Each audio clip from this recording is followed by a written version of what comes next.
Okay, तो संतोष जी, आपने testing wasting तो कर ही लिया है। तो आप थोड़ा एक्सप्लेन करिए कि regarding 2%, regarding 5%, regarding 20%, regarding 25%, and what is pan number if it is not maintain, only theory.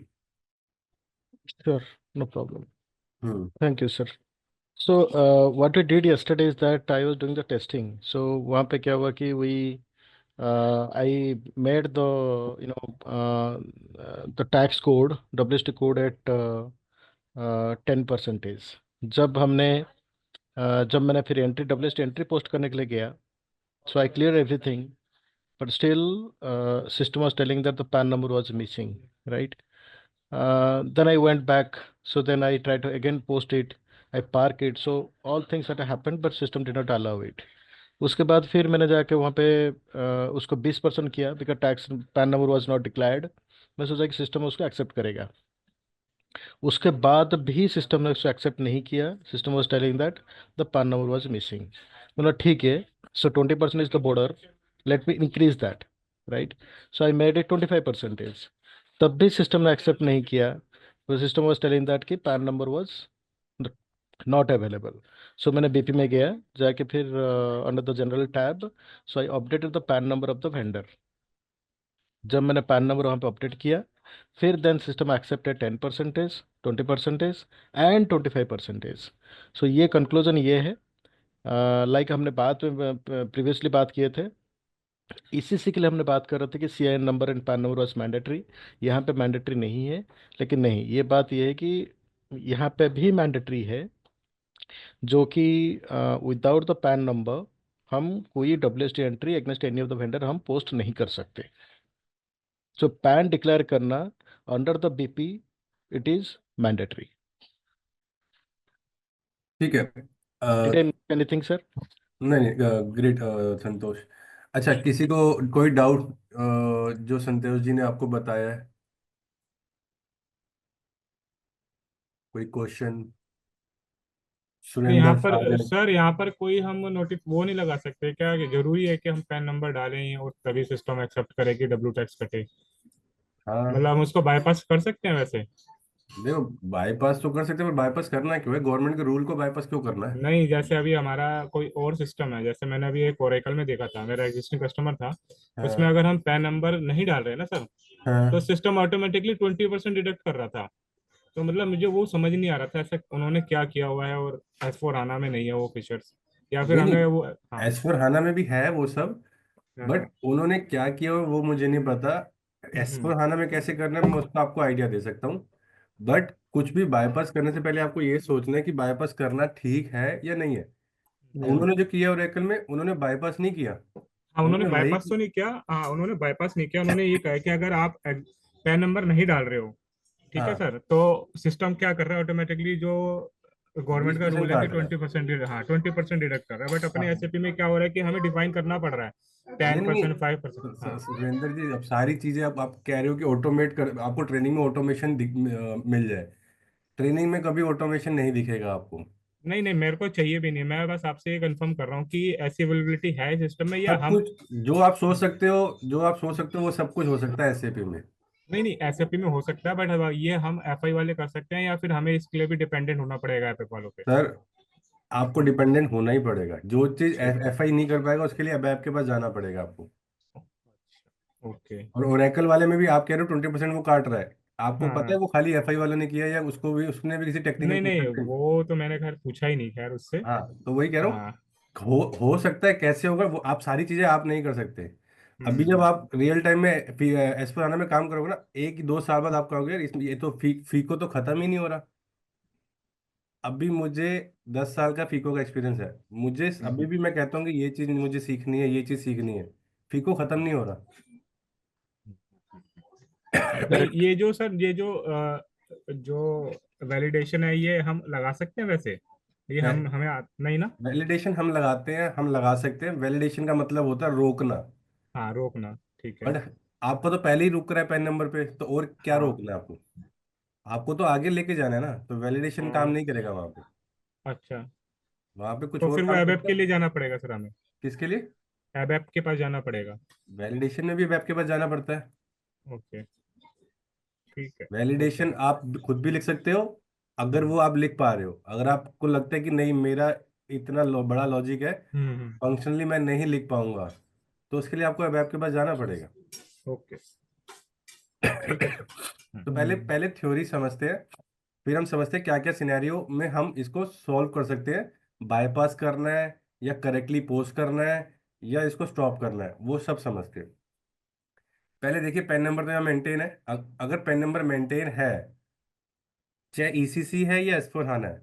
ECC में यहाँ पे एक सिन टैब करके आता था, वहां पे मेंटेन करते थे। एस4 हाना में यहाँ पे जनरल डेटा में कंट्री स्पेसिफिक फील्ड टैब में जाके पैन नंबर मेंटेन करते हैं।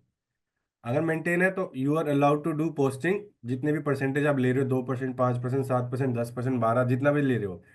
बट अगर मेंटेन नहीं है, तो as per government rule says कि आपको 20% फ्लैट काटना है, तभी एसएपी ने पीछे लिखा हुआ है for India, if PAN number is not there, you are only allowed to use tax code with 20%। If you are not using 20%, system will give you error. चाहे आप 22% लो या 23% लो, ज्यादा भी ले लोगे तब भी यार देगा, क्योंकि स्पेसिफिकली एक्सप्लिसिटली सिस्टम में मेंशन है 20%। हम्म। उससे कम ज्यादा लोगे तो वो एरर दे देगा। लेकिन सर कल 20% एक्सेप्ट नहीं कर रहा था। नहीं, 20% करेगा। शायद मैंने 20% टेस्ट नहीं किया, हमने 25% करके कर दिया चलो ऐसा। चलो, वो भी देख लेंगे आज। और अगर आपका कोई सिस्टम लोअर वर्जन पे है, वहां पे 20%, जैसे संतोष जी अगर मैं इसका एग्जांपल दूं प्रैक्टिकल रियल टाइम सिस्टम का, अगर हाँ 20% भी नहीं चल रहा और गवर्नमेंट का रूल कहता है कि 20% पे आपका चलना चाहिए, हाँ। तो आप क्या करोगे? एक चीज मैं दिखाता हूँ, देखो। क्या वर्जन दिखना पड़ेगा? वर्जन, या फिर आपको देखो वर्जन तो पता होना चाहिए कि आपका एसएपी का कौन सा वर्जन है, बिकॉज हर साल वर्जन चेंज होते हैं। आपको क्या करना पड़ेगा? एसएपी नोट फाइंड करना पड़ेगा। एसएपी नोट, जिससे कि आप उसको इम्प्लीमेंट करवाओगे। एसएपी नोट को, एसएपी नोट आप फाइंड करोगे, फंक्शनल कंसल्टेंट फाइंड करेगा, बट ये नोट आप बेसिस कंसल्टेंट को दोगे to implement in this system, hmm. ताकि जो फंक्शनैलिटी मिसिंग है वो सिस्टम में ऑटोमेटिकली आ जाए। इस एसएपी नोट को कैसे ढूंढते हैं? पहली बात तो आप गूगल कर सकते हो। टीडीएस 20%, एस एसएपी, अगर आपको ऐसे कुछ मिल जाए तो आप इसको ऐसे फाइंड कर सकते हो। ये देखो यहाँ पे नोट वोट तो कुछ नहीं है। Note for TDS deduction 20% for vendor with no PAN number, देखो एज पर इंडियन, यहाँ पे कोई नोट नहीं दे रखा है। Please let me know this SAP note number for this same. तो आपको ऐसे आगे ढूंढना पड़ेगा। तो देखो ये वाला नोट है 1446746। अब इसको ओपन करोगे। लॉगिन आईडी पासवर्ड चाहिए होगा, वो मेरे दूसरे सिस्टम में है। मे बी मैं नेक्स्ट क्लास में आपको बताऊंगा और कैसे फर्दर अंदर जाते हैं। इसमें जाके आप जब लॉगिन आईडी पासवर्ड से लॉगिन करोगे। सर सर ये मैंने बना रखा है, बट जब मैं अपनी लॉगिन आईडी पासवर्ड से डालता हूँ ना, तो मुझे कुछ शो नहीं करता। ये आप दिखाई दिया तो मैंने पूछ लिया। नहीं नहीं नहीं, मेरी आईडी पासवर्ड दूसरे सिस्टम में है, ऑफिस वाले। हाँ तो हाँ। नेक्स्ट नेक्स्ट टाइम में आपको मैं बता नहीं दूंगा। सर, मेरे को हाँ दिखाना, क्योंकि ना मैं भी कुछ सर्च कर रहा था, तो ना मैं खोल तो रहा हूँ, मेरा सब कुछ बट लॉगिन तो आपका हो जाता है। आपका शायद देखो, आपके इसमें शायद मैं हेल्प ना कर पाऊँ, बिकॉज आपका SAP B1 का लॉगिन आईडी पासवर्ड होगा। नहीं नहीं नहीं नहीं नहीं, मैंने इसी में बनाया है सर। तो दिखाओ, अगर आपके पास आईडी पासवर्ड है तो बताओ, यहीं से लॉगिन करते हैं। सर मेरा आईडी पासवर्ड हम्म। पासवर्ड तो मुझे याद नहीं है, पर आईडी तो याद है सर। CMA डॉट नीचे लिखिए। फिर फायदा नहीं ना, पासवर्ड नहीं है ज्यादा। तो कुछ नहीं, लिख के तो देखिए, क्या पता याद आ जाए पासवर्ड। एक बारी RND तो कर ही सकते हैं। बताइए, यहाँ पे बताइए सी ID. M A C M A C M A dot Surendra @gmail.com। देख लेता हूँ सर, पासवर्ड याद आ जाए तो।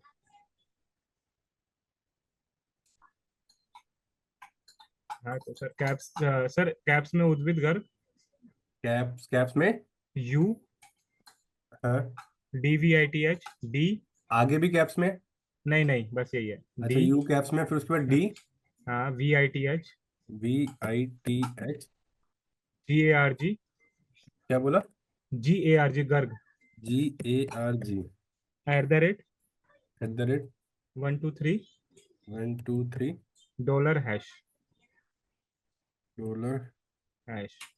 है। सर देख लो, हम खुल जाए तो। पासवर्ड मुझे ऐसा थोड़ा सा याद नहीं, क्योंकि वो भी सेव हो जाता है ना। मेरे ख्याल से ठीक है, तभी आगे चला है शायद। तो मुझे भी तुक्का ऐसा ही मारा था सर। नहीं, मेरे हिसाब से ठीक है शायद। हाँ, आपका आईडी पासवर्ड ठीक है। अब देखो इसको, Santosh ji, terms and condition अपने चेक करते हैं। सर ये एससीपी साइट क्या है क्या, ये पासवर्ड, यूजर आईडी पासवर्ड? किसका है ये? ये ऐसे ये यूजर आईडी पासवर्ड हमने कैसे क्रिएट किए? Is it given by the SAP to get ये इट द रजिस्टर एसएपी करना लर्निंग दिए, पड़ता है। एसएपी ने दिए, इनके पास है। इसको लर्निंग हम हब? कहते हैं OSS ID password, OSS। Okay. OSS ID and password. OSS की फुल फॉर्म नहीं पता, बट OSS इसको मैं कहते हैं सपोर्ट के लिए यहाँ पे। OSS का मतलब हो गया ऑनलाइन सर्विस सिस्टम। हम्म। तो We'll अगर get आप Google access here if Google पे कुछ suppose. फाइंड कर रहे हो और आपको सोल्यूशन नहीं मिल रहा, तो यस आप सर। एसएपी के पोर्टल पे जाके, ये एक यहाँ पे आपको पूरी कम्युनिटी मिलेगी।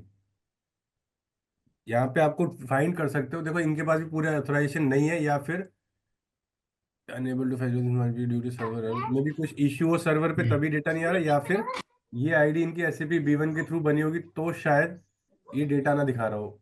बट ये सही है, इनका लॉगिन आईडी पासवर्ड। हाँ सर, एक ये काम ना मुझे कुछ दिखाता नहीं है, मैंने भी बहुत ट्राई किया है।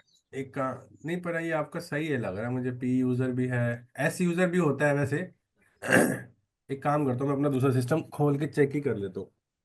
Funny sir, we will get this access will get everyone or how it will be, how we will get this access? नहीं नहीं, इसका एक्सेस तो कंपनी के थ्रू मिलता है। ये Ah, या तो कंपनी के थ्रू मिलेगा, या फिर आप जब ग्लोबल सर्टिफिकेशन कर लोगे तो एसएपी ah, आपको एक आईडी दे देगा। okay. बट वो भी तब तक एप्लीकेबल रहेगी जब तक आपका सर्टिफिकेशन वैलिड है। ये सर्टिफिकेशन वैलिड सर कब तक होता है? डिपेंड करता है सर, किसी सर्टिफिकेशन के लिए लाइफ टाइम होता है, किसी के लिए 2-4 साल होता है। अब जैसे मैंने पिछले पीछे किया था, मैंने क्लाउड पे किया था हाँ थ्रू हाँ। कंपनी, तो वो 2.5-3 साल के लिए वैलिड था, तो उसको मैंने अभी रिन्यू करवाना है। 31 मार्च को मेरे ख्याल से वो एक्सपायर हो रहा है। तो सर रिन्यू के लिए क्या फिर एग्जाम देना पड़ता है या कुछ फीस फिर होती है? एग्जाम देना पड़ता है। ओके। तो सर वो अभी जो मैंने देखा था, मेरे ना जो एग्जिस्टिंग कलीग्स थे उनके 5 इयर्स तक का वैलिड था। बट जो अब हाँ, हम अभी चेक कर रहे हैं एफआई के लिए, तो 1 ईयर के वैलिड है। कुछ चेंज करा है क्या एसएपी वालों ने? अलग अलग है, क्योंकि मेरे पास जो था उसमें 2.5-3 साल का वैलिडिटी थी। हो हाँ। सकता है मेरे दोस्त के पास जो है वो लाइफ टाइम था, वो ECC था। S/4HANA में ओके। क्या है, क्योंकि हर साल वर्जन चेंज हो रहे हैं। ओके। साल में दो बार वर्जन चेंज होते हैं, छोटी मोटी फंक्शनलिटी ऐड होती है, या कुछ हम्म। सिस्टम ठीक करते हैं। तो मे भी वो अब उन्होंने 1 साल 2 साल का कर दिया होगा। ओके। वो हर सर्टिफिकेशन का अलग अलग डिफर करता है। ओके। अब मैं एक बार या तो करके देखता हूँ, 1 सेकंड रुको।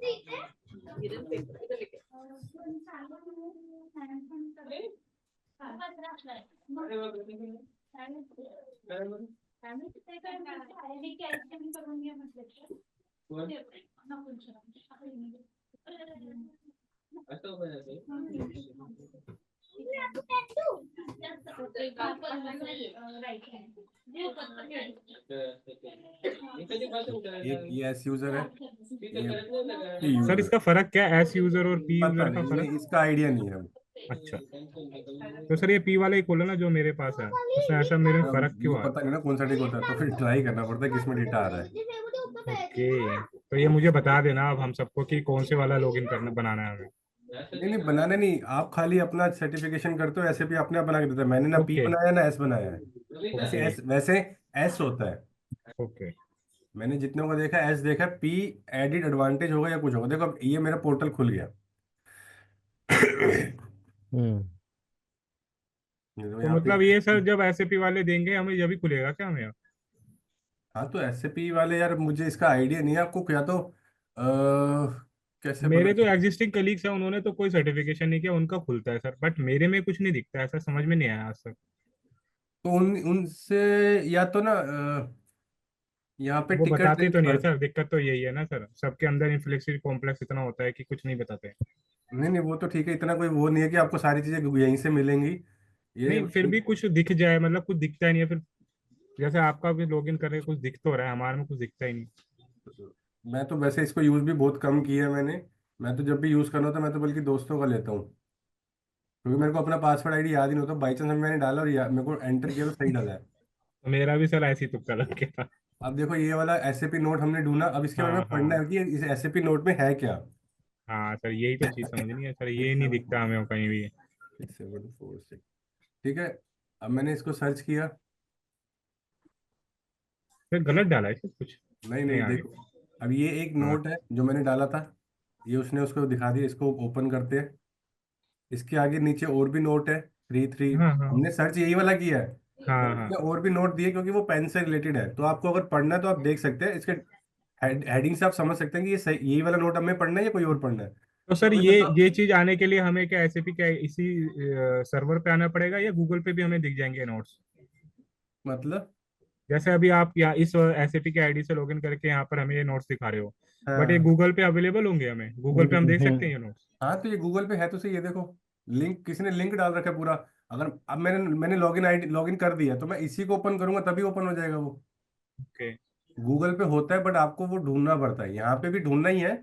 बट यहाँ पे आपको सर्च करना है, यहाँ पे सर्च ऑप्शन है। गूगल में आपको टाइप करना है keyword.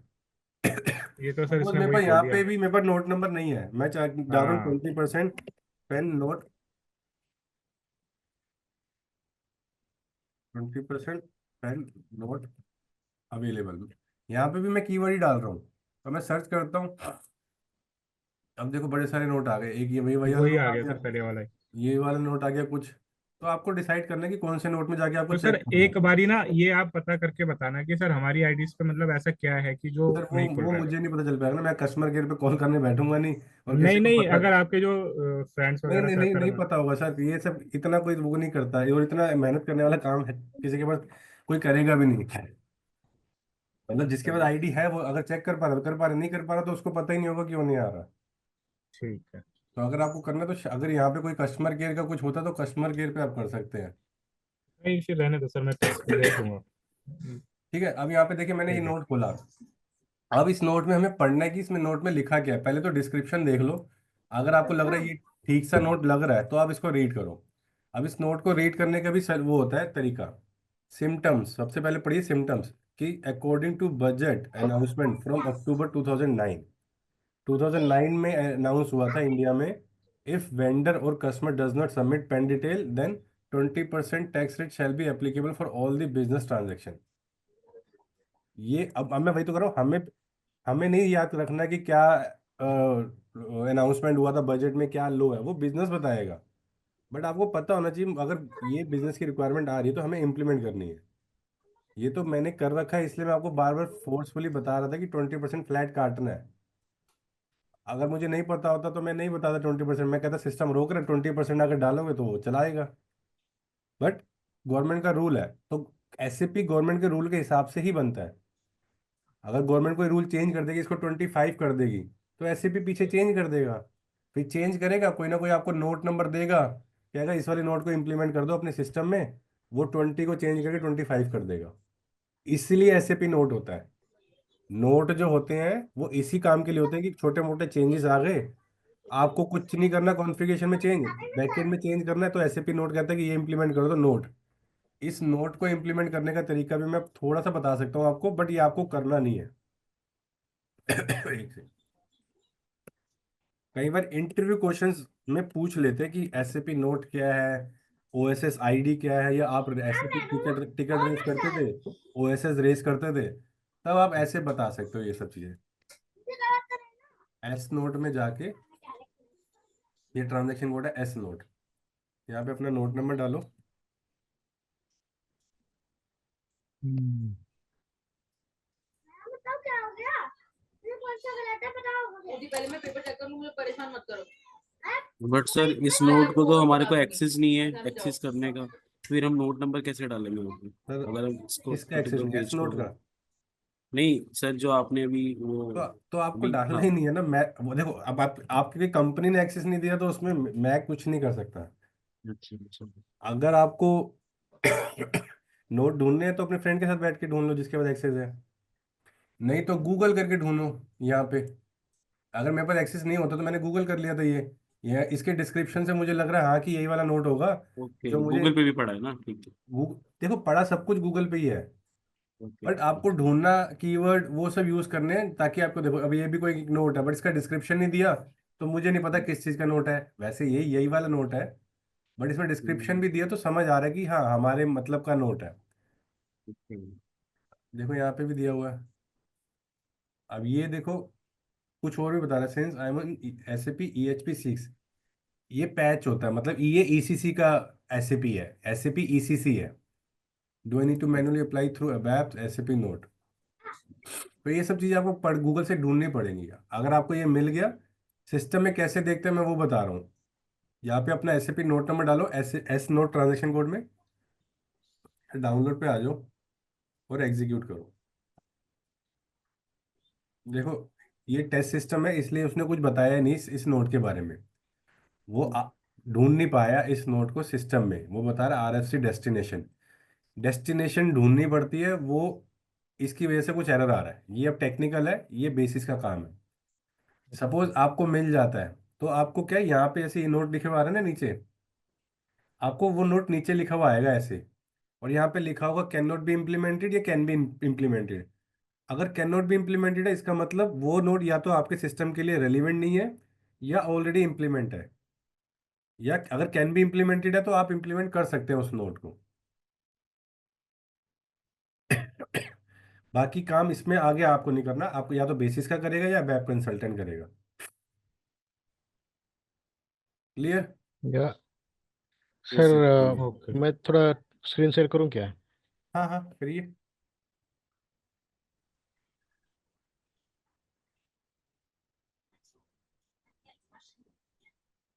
I am sharing my screen. मेरा क्या मैं screen, can you see my screen sir? हाँ विजिबल है। तो अच्छा, फिर मैंने क्या किया, ये मेरा टैक्स टाइप है, ठीक है। हाँ मैंने यहाँ पे 20% लगाया। हाँ ये मेरा सेकंड पेमेंट के लिए है, यहाँ पे 20% लगा दिया। हाँ और मैंने जाके BP स्क्रीन में, यहाँ पे मेरा पैन नंबर था, मैंने उसको निकाल दिया। हाँ। The vendor is 9313।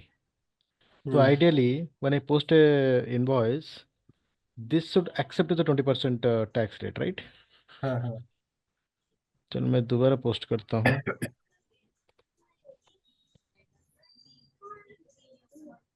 ये मैंने पोस्ट किया, ये मैंने पोस्ट किया। ठीक है, खाली 30 तेरे से रखूंगा, मेरे नहीं रखूंगा।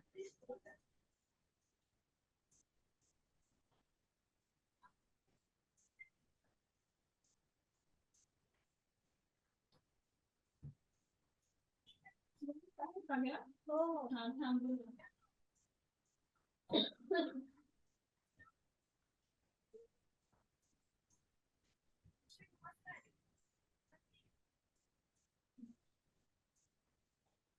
ठीक है, ये एरर मैसेज कुछ आ रहा है, I think this is for test.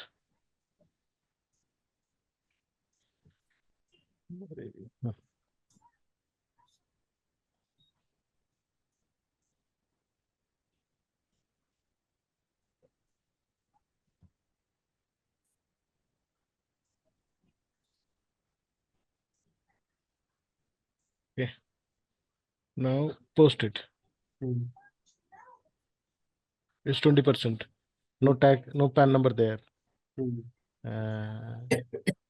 तो अभी भी आपके पास एरर आ रहा है, आप कह रहे हो?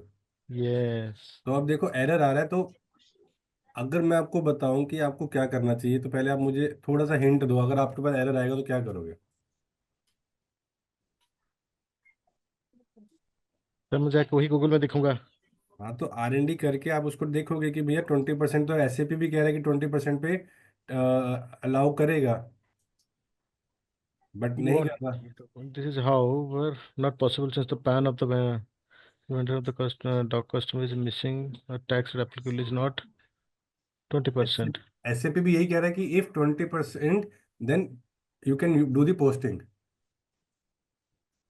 Correct.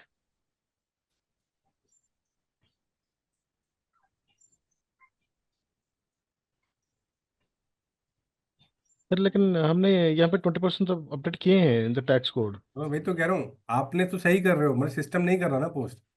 करेक्ट। तो अब हमें गूगल में करना पड़ेगा भाई, शायद कोई एसएपी का नोट है या ये पुराना वर्जन है या कोई सी नोट की वजह से मेरा सिस्टम में कुछ हो गया है, तो वो मुझे ठीक करना पड़ेगा।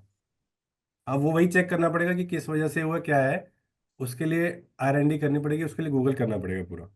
समझ गए। But but possible, but something we have to do in the backend. नहीं, बैकएंड में हम नहीं कर सकते देखो कुछ भी। हाँ सर, समझ गए। बैकएंड के लिए आप खाली एसएपी नोट ढूंढ सकते हो, वो आप बेसिस या वेब कंसल्टेंट को दोगे इम्प्लीमेंट करने के लिए। इतना लंबा चौड़ा काम नहीं है नोट इम्प्लीमेंट करना, बट फंक्शनल कंसल्टेंट नहीं करता उसको इम्प्लीमेंट। गॉट इट ठीक है, सर। अभी फिर देखेंगे, या तो गूगल करेंगे, अगर इसी को अभी देखेंगे पहले। पर मैं पहले आपको और सिनेरियो समझा रहा था, और जो मैं एसएपी ओएसएस नोट के बारे में बता रहा था वो ठीक बता है रहा था। बाकी फिर आप सर। 20% हम सर सोल्यूशन कर लेंगे। हाँ सर, और एक बात है। हाँ मैंने ना यहाँ पे जो टेक्स्ट बॉक्स यहाँ पे है, राइट, इसको हाँ मैंने जाके OBC4 में इसको मैं डिजेबल कर दिया था फॉर दिस पर्टिकुलर GL। हाँ। ठीक है। फिर बाद में I still get an error message here that the posting की field status variant for 40 and the field status variant for the GL is not matching. तो वो पोस्टिंग की कल हम बात कर रहे थे ना। उसका भी फील्ड स्टेटस वेरिएंट सेपरेट रहता है, तो that has to match with the GL code या फील्ड स्टेटस। उन दोनों का फील्ड स्टेटस जो है सिंक में होना चाहिए, yes. Understood. Otherwise system issue दे करेगा। Understood sir. ठीक है। बात करेंगे बाद में। Thank you sir. ठीक है, मैं आप स्क्रीन शेयर करता हूँ वापस। हाँ सर। ठीक है, तो यहाँ पे मैं आपको बता रहा था कि एसएपी नोट पढ़ना कैसे है। तो आपने एसएपी नोट ढूंढा, डिस्क्रिप्शन पढ़ा, हाँ ठीक है, कुछ लग रहा है कि यही हो सकता है। सिम्टम्स पढ़े, सिम्टम्स भी यही कह रहे हैं कि अगर 20% कैलकुलेट नहीं कर रहे तो पैन नंबर होना चाहिए। According to budget announcement from October 2009, if vendor customer does not submit PAN detail then 20% shall be applicable for all the business transaction. ठीक है, यहाँ पे आप ये सब नॉर्मल चीज़ें हैं। हो सकता है कि अदर टर्म में लिख रखा हो पेन नोट अवेलेबल 20%, वो कीवर्ड्स है। ठीक है, रीजन क्या है, इधर maintain PAN information for the vendor customer in the corresponding master data, वो तो हमें पता ही है। और create text type text code combination for every section code with 20%, वो आप आपने किया तब भी एरर आ रहा है हमें। करेक्ट। जी सर। तो एसएपी तो बता वही रहा है जो हम हमें थ्योरी पता है, बट वो इशू आ रहा है, उसको रिजोल्व करने के लिए फिर हमें और R&D करनी पड़ेगी। अभी देखते हैं शायद इसी में मिल जाए वो हमें शायद। ठीक है, create text type text code combination for every section code with 20% tax rate and assign it to the relevant vendor customer who do not have PAN information. तो आपने ऐसे ही किया है। PAN validation is not part of the solution. अब इसका solution दिया है। Solution has been provided in two parts, validation at vendor customer master, follow the step provided in the attach PDF। कोई अटैच PDF भी है, वो भी देखेंगे हम। Validation and document posting, please apply the correction instruction. अब ये जो है correction instruction given in the note, ये अबैप कंसल्टेंट इंप्लीमेंट करता है। वो भी दिखाता हूँ करेक्शन, वो आपको करनी नहीं है वैसे, देखते हैं अभी। तो उसने देखो ये दे दिया कि फंक्शन मॉड्यूल में go to SC37, create functional module this. फिर उसके बाद फंक्शनल ग्रुप में जाएं, ये उसको बता रहा है वो अबैप कंसल्टेंट को, हमें नहीं करना। हमें खाली एक बार देखना है, अगर समझ आ रहा है तो ठीक है, नहीं तो करेक्शन जो करता है वो अबैप कंसल्टेंट करता है। तो आप ये नोट अबैप कंसल्टेंट को दोगे कि भैया इसको पहले नोट को इम्प्लीमेंट कर दो, और उसके बाद कुछ मैनुअल स्टेप भी बताए उसने, मैनुअल प्री रिक्विजिट। इस नोट से इम्प्लीमेंट करने से पहले मैनुअल प्री रिक्विजिट भी बताई है, तो वो ये इम्प्लीमेंट करनी है। तो अगर ये चीज़ भी इम्प्लीमेंट नहीं है सिस्टम में बैकएंड पे, तो भी हो सकता है 20% का आपको एरर आ रहा है कि 20% एक्सपोर्ट तो हमने लिया है, बट तब भी एरर आ रहा है। सही बात है। तो अब ये चीज़ कोई कॉन्फ़िगरेशन नहीं है, ना हम कर सकते हैं, ये वेब कंसल्टेंट ही कर सकता है। बट मैं आपको इसलिए बता रहा हूँ बिकॉज हम नोट पे आए हैं, तो आपको नोट पढ़ना बता रहा हूँ। और ये तो खाली एक नोट है, मैं अभी आपको एक नोट कोई और ढूंढूंगा जिसमें सीरीज ऑफ नोट होंगे, तो आपको और कंफ्यूजन हो जाएगी, मेरे को इस नोट के अंदर इस नोट में जाना है, फिर इसमें जाना है, फिर इसमें जाना है। ठीक है, तो यह उसने सोल्यूशन दिया यहाँ से। सोल्यूशन में उसने दिया ये सब चीज़ें, यहाँ पे अबैप का काम दिया, फिर एक यहाँ पे एक दोबारा एक और चीज दी है, ये भी अबैप का ही काम है। देखो पेन डेवलपमेंट बिजनेस पार्टनर, ये सब अबैप का काम है, आपको पता होना चाहिए। Message class this is delivered as a part of this note. अब देखो इस नोट के अंदर एक और नोट दिया हुआ है, ये वाला। अब ऐप जो है इस नोट को भी चेक करेगा कि ये वाली जो क्लास दे रखी है, इस नोट में दे रखी है, और तो कुछ नहीं बता रखा, तो वो इस नोट में भी जाएगा। ठीक है। अब आते हैं सॉफ्टवेयर कंपोनेंट। अब जो ये जो नोट है एप्लीकेबल है इन वाले सॉफ्टवेयर के लिए, मतलब एसएपी के ये वाले वर्जन के लिए, 470, 500, 600, ये सब। ये आप बेसिस कंसल्टेंट से पूछ सकते हो कि हम कौन से सर उस पे हैं, वर्जन पे। ठीक है। यहाँ से लेके इस वाले तक, मतलब 500, 600, 602, 603, 604, 605, 40A, ये सिन कुछ है।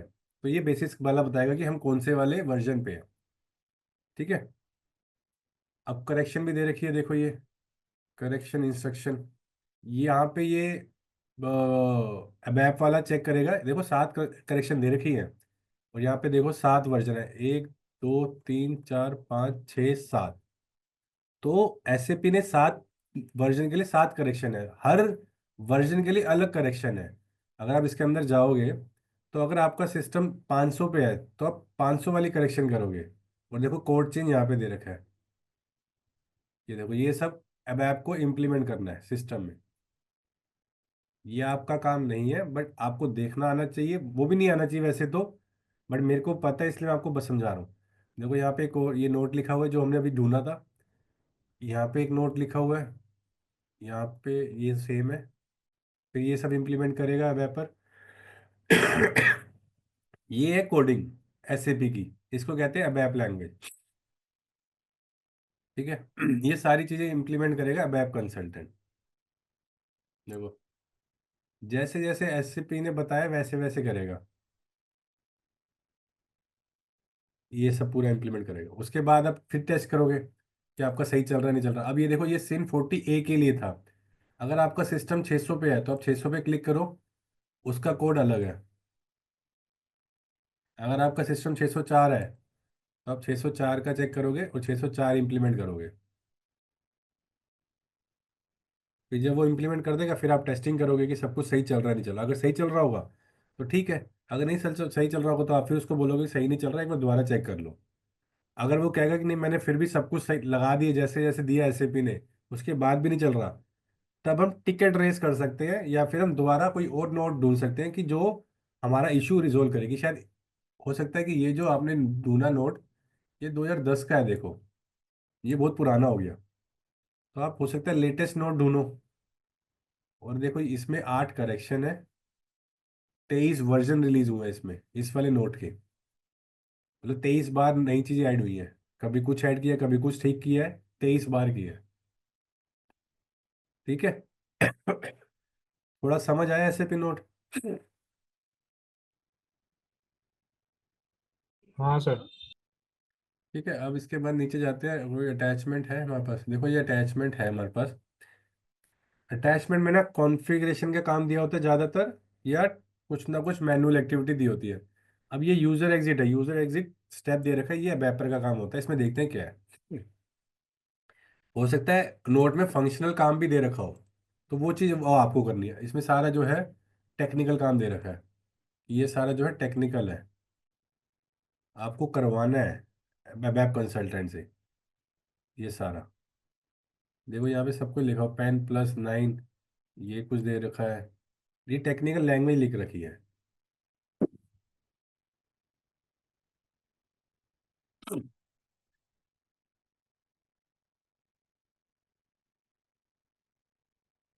ठीक है। तो इसको भी बंद करते हैं, एक और अटैचमेंट है।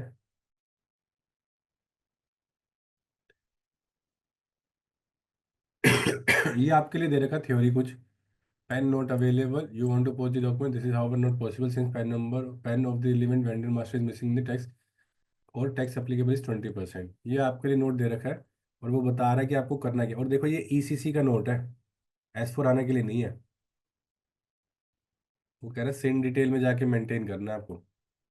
तो ये डेट ये जो है ईसीसी का है, तो ये आपके लिए एप्लीकेबल नहीं है। आपको लिए आपको बी S4 आना का नोट भी ढूंढना पड़ेगा। maintain PAN number of vendor customer or maintain a tax type with 20% liable. To do so, either go to transaction this, enter the relevant details or assign right tax type tax code. ये इसी के लिए बताता है, F ये के इसी zero. ये इसी का बताया है। हम्म। ठीक है, मतलब वैसे तो हाना में भी सेम ही है, खाली बीपी में स्क्रीन चेंज है। कॉन्सेप्ट उसने आपको बता दिया, करना कैसे है वो हमें पता है, बट तब भी नहीं चल रहा, उसके लिए फिर हमें सोल्यूशन ढूंढना पड़ेगा। ठीक इट है, is no not problem. Straightforward कि आपने कहा कि यार ये तो नहीं चल रहा, अब इसको ठीक कर देते हैं। कई बार हम्म। आपको पूरा पूरा हफ्ता लग जाता है एक इश्यू को रिजोल्व करने के लिए। अगर मैं अभी आपको कह दूं कि ये इशू रिजोल्व करके लाना नेक्स्ट क्लास में, शायद you might not be able to find the solution, और मे बी कल ही मिल जाए आपको। जैसे कि संतोष जी, आपने उसका सोल्यूशन उसी टाइम ढूंढ लिया था, वो जो फील्ड स्टेटस का था। हाँ सही बात है ये। हाँ। उस दिन मैंने बहुत ही किया। हाँ, तो आप एकदम एग्जैक्टली सही बोल रहे हो। हाँ तो, बट आपको पता होना चाहिए, दो चीजें पता होनी चाहिए, तीन चीजें। पहली चीज, बिजनेस सिनेरियो। अगर बिजनेस को समझा रहे हैं तो वो लॉजिकल है या नहीं है। बिजनेस कुछ भी बोल रहा है, इसका मतलब ये नहीं कि वो कुछ भी बोल रहा है हम मानने लग जाएंगे। वो लॉजिकल है कि नहीं है। वो कहे कि यार मेरे को 20% नहीं काटना, मेरे को 25% काटना है, और सिस्टम अपने आप समझ जाए। अगर मेरा पैन नंबर नहीं है तो 25% अपने आप काट ले। भाई सिस्टम भगवान तो है नहीं। सिस्टम को तुम ही बताओगे कि 20% काटना है या 25% काटना है। आपने टैक्स टाइप टैक्स कोड में 20 किया 25 किया, तभी सिस्टम समझ रहा है ना उसको, कि अब मेरे को 20% कैलकुलेट करना है 25 करना है। अगर वो बिजनेस कहते हैं कि नहीं मैं नहीं बताऊंगा, तुम ऑटोमेटिक कुछ कर दो, ताकि अगर पैन नंबर अवेलेबल नहीं है तो टैक्स टाइप टैक्स कोड जो है 20% वाला ऑटोमेटिक ले ले। इसको हम कहते हैं ऑटोमेशन। अब बिना ऑटोमेशन के बिजनेस ये सिस्टम समझेगा नहीं। अब मैं आपको सिनेरियो बताता हूँ, मेरे दोस्त के पास आया था कि टीडीएस काटना है। वापस सिस्टम पे जाते हैं।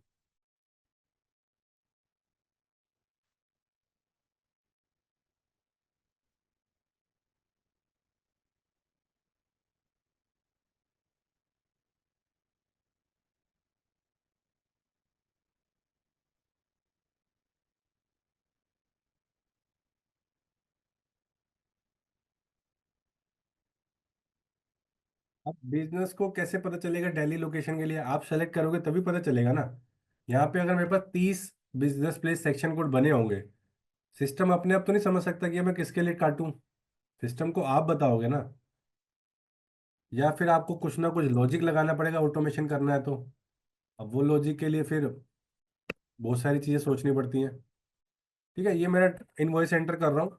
यहाँ पे मेरे पास टैक्स टाइप है ये वाला इनवॉइस वाला, 2% का, correct? Yes no maybe. हाँ हाँ सर, आगे। करेक्ट। ठीक है, करेक्ट। अब मैं एक एक्सेल खोल रहा हूँ।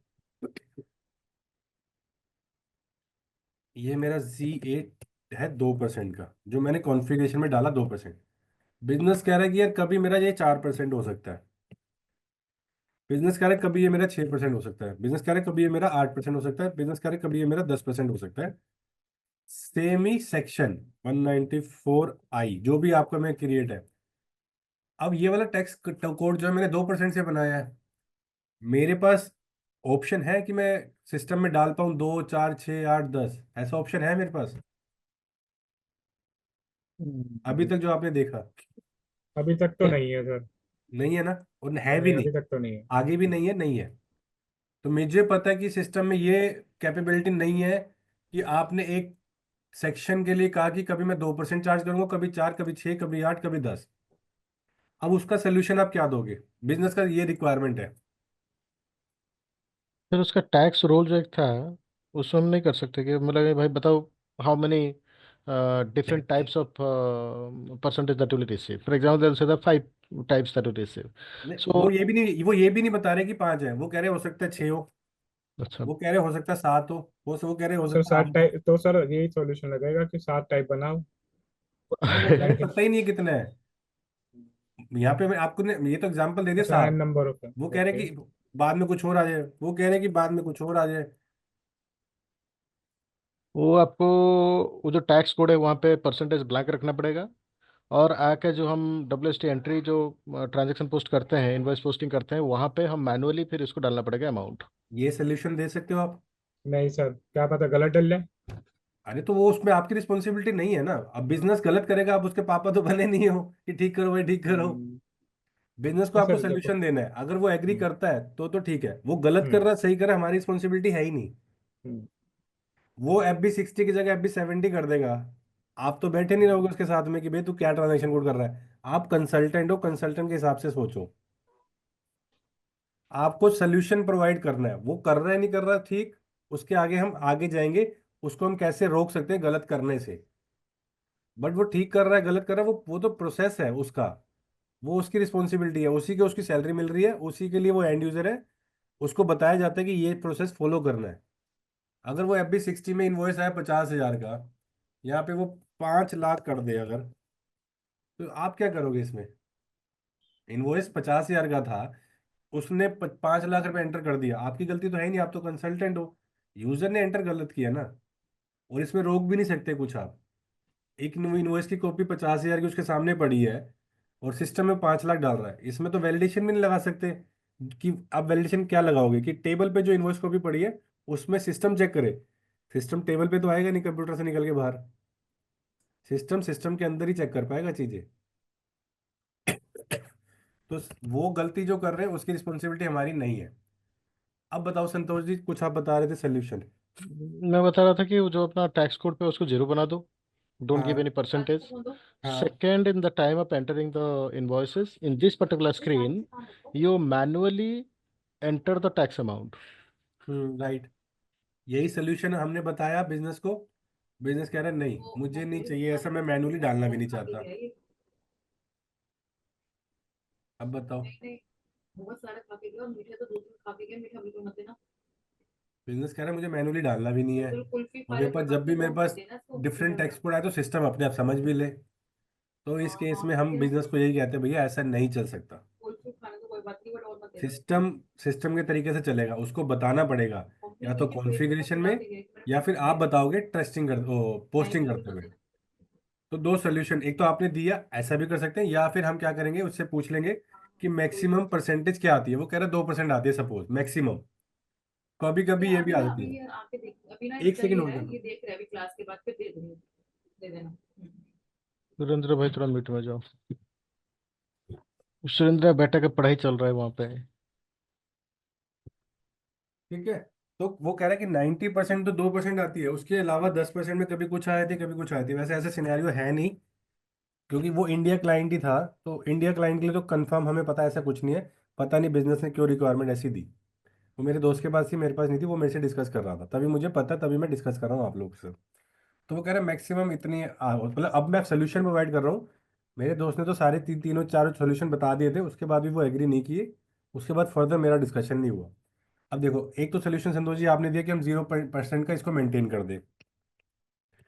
उसके बाद जब भी इन्वॉइस आए तो वो मैन्युअली यहाँ पे कैलकुलेट करके टैक्स बेस डाल दे, टैक्स अमाउंट डाल दे। करेक्ट। तभी तो SAP ने दिया है कि भैया आप कभी कहोगे 2% कभी 4%, तो मैं आपको फील्ड दे देता हूँ, पोस्टिंग के टाइम पे आप खुद ही डाल लो। ठीक है, या तो हम 0% का बना देंगे, या फिर हम कहेंगे 90% तो 2% आता है, तो 2% का टैक्स कोड बना देते हैं। और अगर कभी 2% से ज़्यादा या कम होगा तो आप उसको चेंज कर लेना, और आप यहाँ पे मैनुअली अमाउंट डाल देना टैक्स का। दूसरा सोल्यूशन ये हो गया। अब तीसरा सोल्यूशन हमने दिया कि ठीक है हम इसको 0% क्रिएट करते हैं, और सर दूसरा वाला क्या बताया आपने? दूसरा वाला हम 2% का क्रिएट करेंगे। और उसके बाद जब भी अगर 2% से ज़्यादा है या अच्छा। कम टैक्स को टैक्स है, तो आप मैनुअली एंटर करोगे, मतलब सेम है पहले की तरह। बट 0 की जगह 2% का टैक्स कोड बनाया हमने, जी सर। डालेंगे मैनुअली यहाँ पे। जी सर। तीसरा सोल्यूशन मैंने जो दो दोस्त से डिस्कस किया था कि हम 0 वाला क्रिएट कर लें या 2% वाला क्रिएट कर लें। यहाँ पे अमाउंट नहीं डालेंगे हम। अब जब भी वो इनवॉइस पे आएंगे, इनवॉइस क्रिएट करेंगे, विद ओनली टैक्स के टाइम में अगर यहाँ पे टैक्स टाइप लगा हुआ है, तो जैसे वो इसको एंटर करेंगे एक नई स्क्रीन पॉपअप आएगा। एक नई स्क्रीन आएगी, ये डेवलपमेंट है। ये डेवलपमेंट आप अबैप के साथ मिलके कराओगे। पूरा अबैप को आपको समझाने की मुझे कैसी चीज़ चाहिए, और उसको लॉजिक भी आप ही दोगे। ठीक है, तो आपने एंटर किया यहाँ पे, अगर टेक्स्ट टाइप लगा हुआ है तो एक स्क्रीन पॉपअप दे दो, और उसमें यूज़र जो है परसेंटेज डाल देगा, चाहे वो 1.5% हो, 2.5 हो, 3 हो, 4 हो, 5 हो, जितनी भी है। जैसे परसेंटेज डालेगा तो टैक्स कैलकुलेशन जो है उस परसेंटेज के बेस पे होगी, ना कि कॉन्फ़िगरेशन के बेस पे। Will it overwrite the two हाँ, we percentage? Need to override with the help of development. No, no, no. My point is that tax code आप 2% डाले हो, हाँ लेकिन आपके इनवॉइस आया हुआ है 5%, कि दो हाँ कि 3%, 4%, आप हाँ हाँ the end user is updating manually in that popup menu. तो हाँ will that information, that percentage will overlap the 2% what is set हाँ against the हाँ tax हाँ, code? वही वही डेवलपमेंट है। Okay, okay, okay. आप कॉन्फ़िगरेशन को ओवरलैप कर रहे हो कि भैया बिजनेस की रिक्वायरमेंट ऐसी है, मेरी कॉन्फ़िगरेशन से मीट नहीं हो रही है, तो इसको हम कहते हैं डेवलपमेंट, इसको हम कहते हैं एनहेंसमेंट। जो हम Hmm. बिजनेस की रिक्वायरमेंट मीट करने के लिए सिस्टम में कुछ चेंज करते हैं। अगर मैं कॉन्फ़िगरेशन के बेस पे जाऊं स्टैंडर्ड, तो या तो मैं 2% पे कैलकुलेट करूं, या मैं बिजनेस को कहूं कि यहाँ पे मेंशन कर लो भाई जितना तुम्हारे को टैक्स काटना है। बिजनेस कह रहा है नहीं। तीसरा हमने ऑप्शन दिया कि चलो तुम यहाँ पे टेक्स्ट टाइप लगाओगे, जैसे एंटर करोगे एक स्क्रीन पॉपअप हो जाएगी जिसमें आपको एंटर करना है परसेंटेज। वो कह रहा है कि मैं परसेंटेज कैलकुलेट नहीं करना चाहता, तो हमने कहा चलो ठीक है, आप परसेंटेज डाल देना। हम कॉन्फ़िगरेशन की जगह इससे कैलकुलेशन करेंगे टैक्स की, तो इसको कहते हैं डेवलपमेंट। बराबर। ठीक है। Yeah. मुझे नहीं पता सोल्यूशन क्या हुआ, उसके बाद मेरा डिस्कशन नहीं हुआ, बट ये रिक्वायरमेंट थी, ये रिक्वायरमेंट इलॉजिकल है। इंडिया में ऐसा कुछ भी नहीं होता कि कोई, अगर मैं कहूँ कि मेरा ये रेंट का सर्विस है, तो अगर ये 2% का है तो 2% ही आएगा आपको इनवॉइस, टैक्स उस पर 2% ही होगा। ऐसा हो ही नहीं सकता कि इस महीने 2% हो, अगले महीने 3% हो। अब वो जो था प्रोजेक्ट फोर्ड का था, तो फोर्ड में मुझे नहीं पता क्या है, क्या किस लिए बोला था, कौन से सेक्शन के लिए बोला था, बट ये रिक्वायरमेंट क्लाइंट की थी। बट मैंने नहीं देखी अभी तक ऐसी रिक्वायरमेंट किसी क्लाइंट पे। नहीं, ऐसे इंडिविजुअल इन्वॉइस लेवल पर आपका टैक्स रेट चेंज नहीं होगा। वो तो मतलब आइदर सेंट्रल लेवल पे, नहीं तो स्टेट लेवल पे वो जो परसेंटेज फिक्स होता है, थोड़ी ना इन्वॉइस लेवल पे ही आपका 2%, 5% आता रहेगा। हाँ, मैं वही है कह क्या? रहा हूँ, रिक्वायरमेंट ही लॉजिकल है। हाँ, बिजनेस ने दी है तो पहले आपको सोल्यूशन देना ही पड़ेगा, या फिर आपको गूगल से निकाल के देना पड़ेगा कि भैया इस वाले सेक्शन में दो ऐसा होता परसेंट ही है। ऐसा है ही नहीं कि कभी आप 4% ले रहे हो, कभी 5% ले रहे हो, तो इसका मतलब आप कुछ गलत कर रहे हो बिजनेस में। है। एग्जैक्टली। अगर आप तब भी कन्विंस नहीं कर पाते तो आपको उसके बिजनेस के अकॉर्डिंग इम्प्लीमेंट करना पड़ेगा। हो सकता है आप गलत ही कर रहे हो, बट उसकी रिक्वायरमेंट मीट करने के लिए आपको फिर डेवलपमेंट करनी पड़ेगी। बट वहां पे बिजनेस को एग्री करना पड़ेगा कि परसेंटेज वो डालेगा। वैसे तो सोल्यूशन हमारे पास ऑलरेडी है कि भाई तू परसेंटेज कैलकुलेट करके अमाउंट डाल दो यहाँ पे ऑटोमेटिक, मतलब मैनुअली यहाँ पे अमाउंट डाल दो। आपका जो 3% है, 5 है, 7 है, जितना भी है वो आप उतना ही डाल रहे हो। ठीक है। क्लियर है ये सिनेरियो? हाँ सर। अब हम चलते हैं वापस एक बार एसएपी नोट पे, जब हम आज बात कर ही रहे हैं, बिकॉज ये सब चीज़ें मैं बाद में बताता भी हूँ। क्योंकि कई बार इंटरव्यू में पूछा जाता है कि आप टिकट रेस करते थे, ओएसएस रेस करते थे। इसको हम कहते हैं ओएसएस रेस करना या टिकट रेस करना। और टिकट रेस करना भी मैं थोड़ा आपको हिंट दूंगा, यहाँ पे मेरे पास शायद टिकट रेस करने का वो नहीं है, बट मैं आपको बता दूंगा। और आप कभी, आपसे डिस्कशन किया जाए कि आप नोट कैसे ढूंढते थे, नोट, ये तो नोट आपको थोड़ा एक्सप्लेन करना आना चाहिए इंटरव्यू में। ठीक है, तो अब दूसरा कोई नोट देखते हैं। अब सपोज हम यहाँ पे जाते हैं। देखो अब ये फॉरेन वेंडर के लिए तो एप्लीकेबल नहीं होगा पैन नंबर, तो उसका भी नोट है।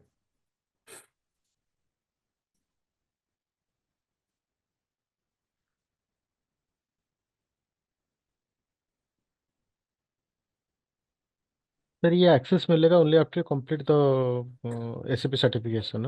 हाँ, सर्टिफिकेशन करने के बाद मिलेगा, या अगर आप किसी ऑर्गेनाइजेशन में हो तो वो आपको लेके देंगे। हम्म। अगर आपको पर्सनल चाहिए तो आपको सर्टिफिकेशन करना पड़ेगा। अगर आप किसी कंपनी में हो और they are providing you as user ID, तो आपको ये मिलेगा। और प्रोजेक्ट पे जिस पे काम कर रहे हो तो उस प्रोजेक्ट का एक एस यूजर होता है, सबके पास वही होता है, ताकि आपको कुछ भी ढूंढना है, टिकट रेस करनी है, तो आप कर पाओ। हो सकता है फाइनेंस का एक हो, पर MM का एक हो, SD का एक हो, बट वो प्रोजेक्ट वाइज सबको मिलता ही है। सपोज मैं एक Okay. काम करता हूँ, मैं एक इशू पे भी काम कर रहा हूँ, फिनलैंड ई इन्वॉइसिंग पे काम कर रहा हूँ, तो इसका ना सोल्यूशन हो नहीं पा रहा अभी। तो इसका देखते हैं कुछ, देखो अब मैंने कुछ फिनलैंड ई इन्वॉइसिंग डाला, खाली कीवर्ड, यहाँ पे इसने बड़े सारे नोट दे दिए। अब जो मेरा इशू है वो मुझे समझना है कि है क्या। अगर मैं डालूं वो कमेंट,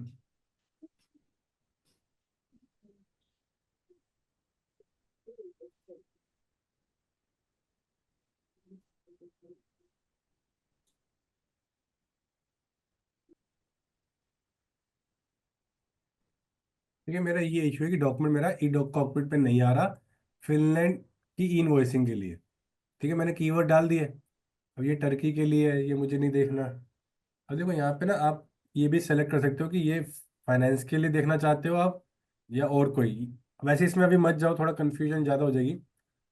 अब यहाँ पे देखो, आप ये देख सकते हो कि आपको कौन सा नोड देखना है, एस फोर आना सिस्टम के लिए देखना है या SAP ERP के लिए देखना है या क्लाउड के लिए देखना है, वो आपको सिस्टम का पता होना चाहिए। उसके बाद क्लिक करोगे तो आपको उसी के रिलेटेड सिस्टम के नोट मिलेंगे। तो SAP मैंने एस फोर आना ERP, करा तो ये सारे एस फोर आना के नोट है। SAP ERP is equal to ECC. ECC। Okay.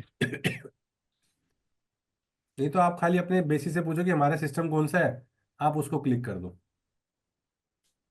और कौन सी लैंग्वेज में देखना चाहते हैं वो भी आ जाएगा। और आप देखना चाहते हैं कि जो लास्ट 30 डेज में रिलीज हुआ हो वो हो, क्योंकि लेटेस्ट हो। बट आप सारे करिए, ऊपर वहां पे पढ़ लेना कि कौन सी रिलीज डेट क्या है उसकी। अब ये टर्की के लिए है तो मेरे लिए नहीं है ये, बट इसने ई डॉक्यूमेंट से सर्च करके दिखा दिया। बट ये टर्की के लिए है, ये भी टर्की के लिए, ये साउथ कोरिया के लिए है। देखो अब इसमें ना जो मैंने कीवर्ड डाले हैं उससे मुझे नहीं लग रहा कि कुछ ढंग का मिल रहा है। ई इन्वॉइसिंग मिल रही है बट सारी कंट्री की अलग अलग मिल रही है, मेरे को फिनलैंड की ढूंढनी है। तो मेरे को लेकिन कुछ, सर एक बात पूछना है, जो हाँ। E invoicing in P2P process, it is a standard, I mean standard solution होना चाहिए for all the countries, right? हम क्या एक्सपेक्ट करते हैं कि the e invoice should come to the SAP।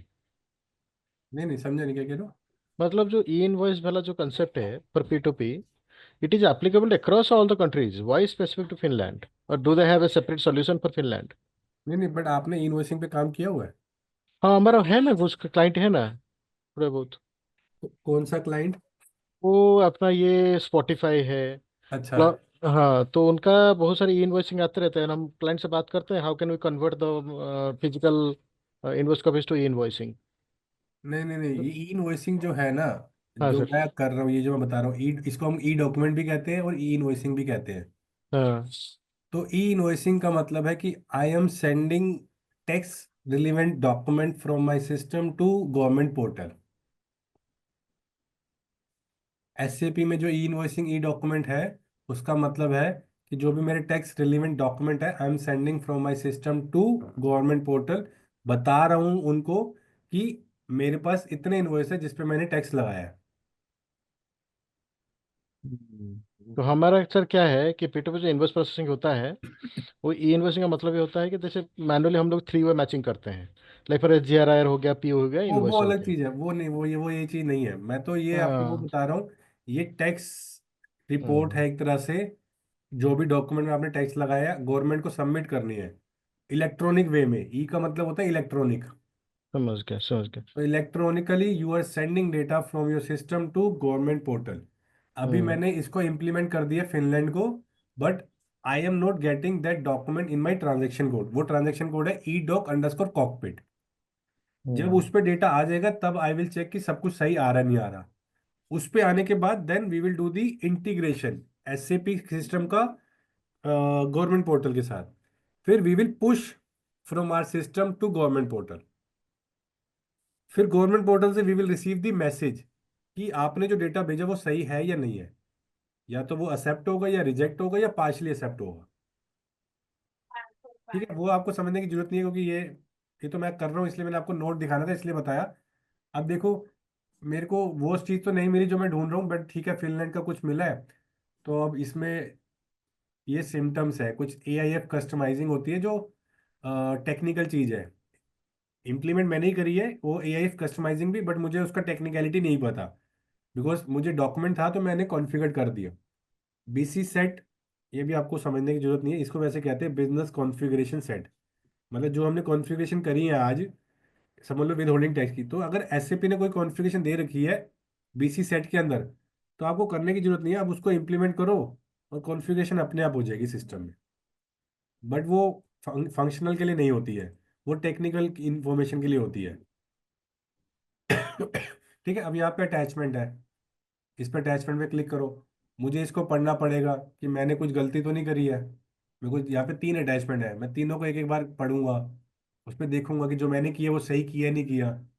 ये सारी चीज़ें चेक करूंगा मैं, ये सारी चीज़ें चेक करूंगा। ठीक है, ये भी मेरा एक अटैचमेंट है।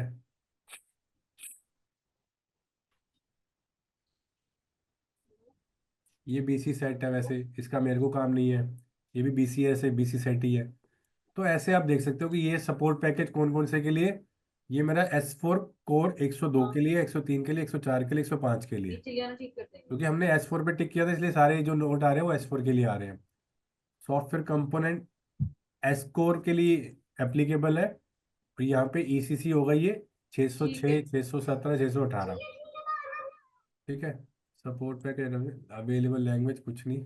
अगर आप चेंज करना चाहते हो तो लैंग्वेज चेंज कर सकते हैं, उस लैंग्वेज में आपको दिखा देगा। और ये देखो प्री रिक्विजिट करेक्शन में आके देख सकते हैं कि अगर मुझे कुछ करेक्शन करनी है तो प्री रिक्विजिट आ गए, ये प्री रिक्विजिट है। मैनुअल एक्टिविटीज जो है ये है,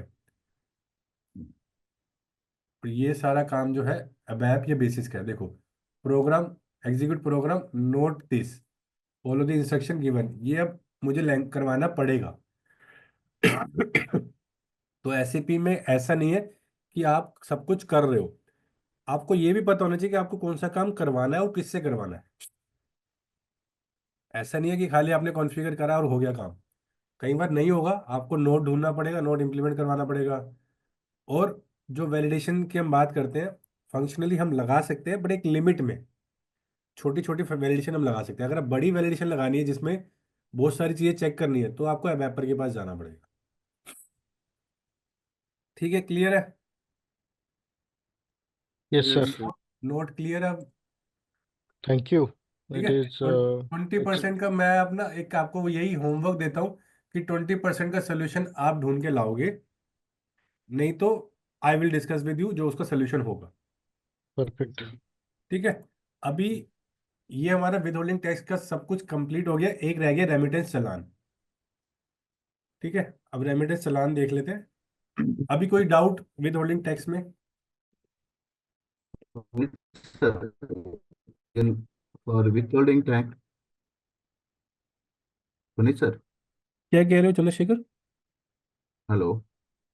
यस चंद्रशेखर, Sir, एक सेकंड मैं हेडफोन लगा लेता हूँ, मुझे थोड़ी आपकी आवाज़ कम आ रही है। withholding tax.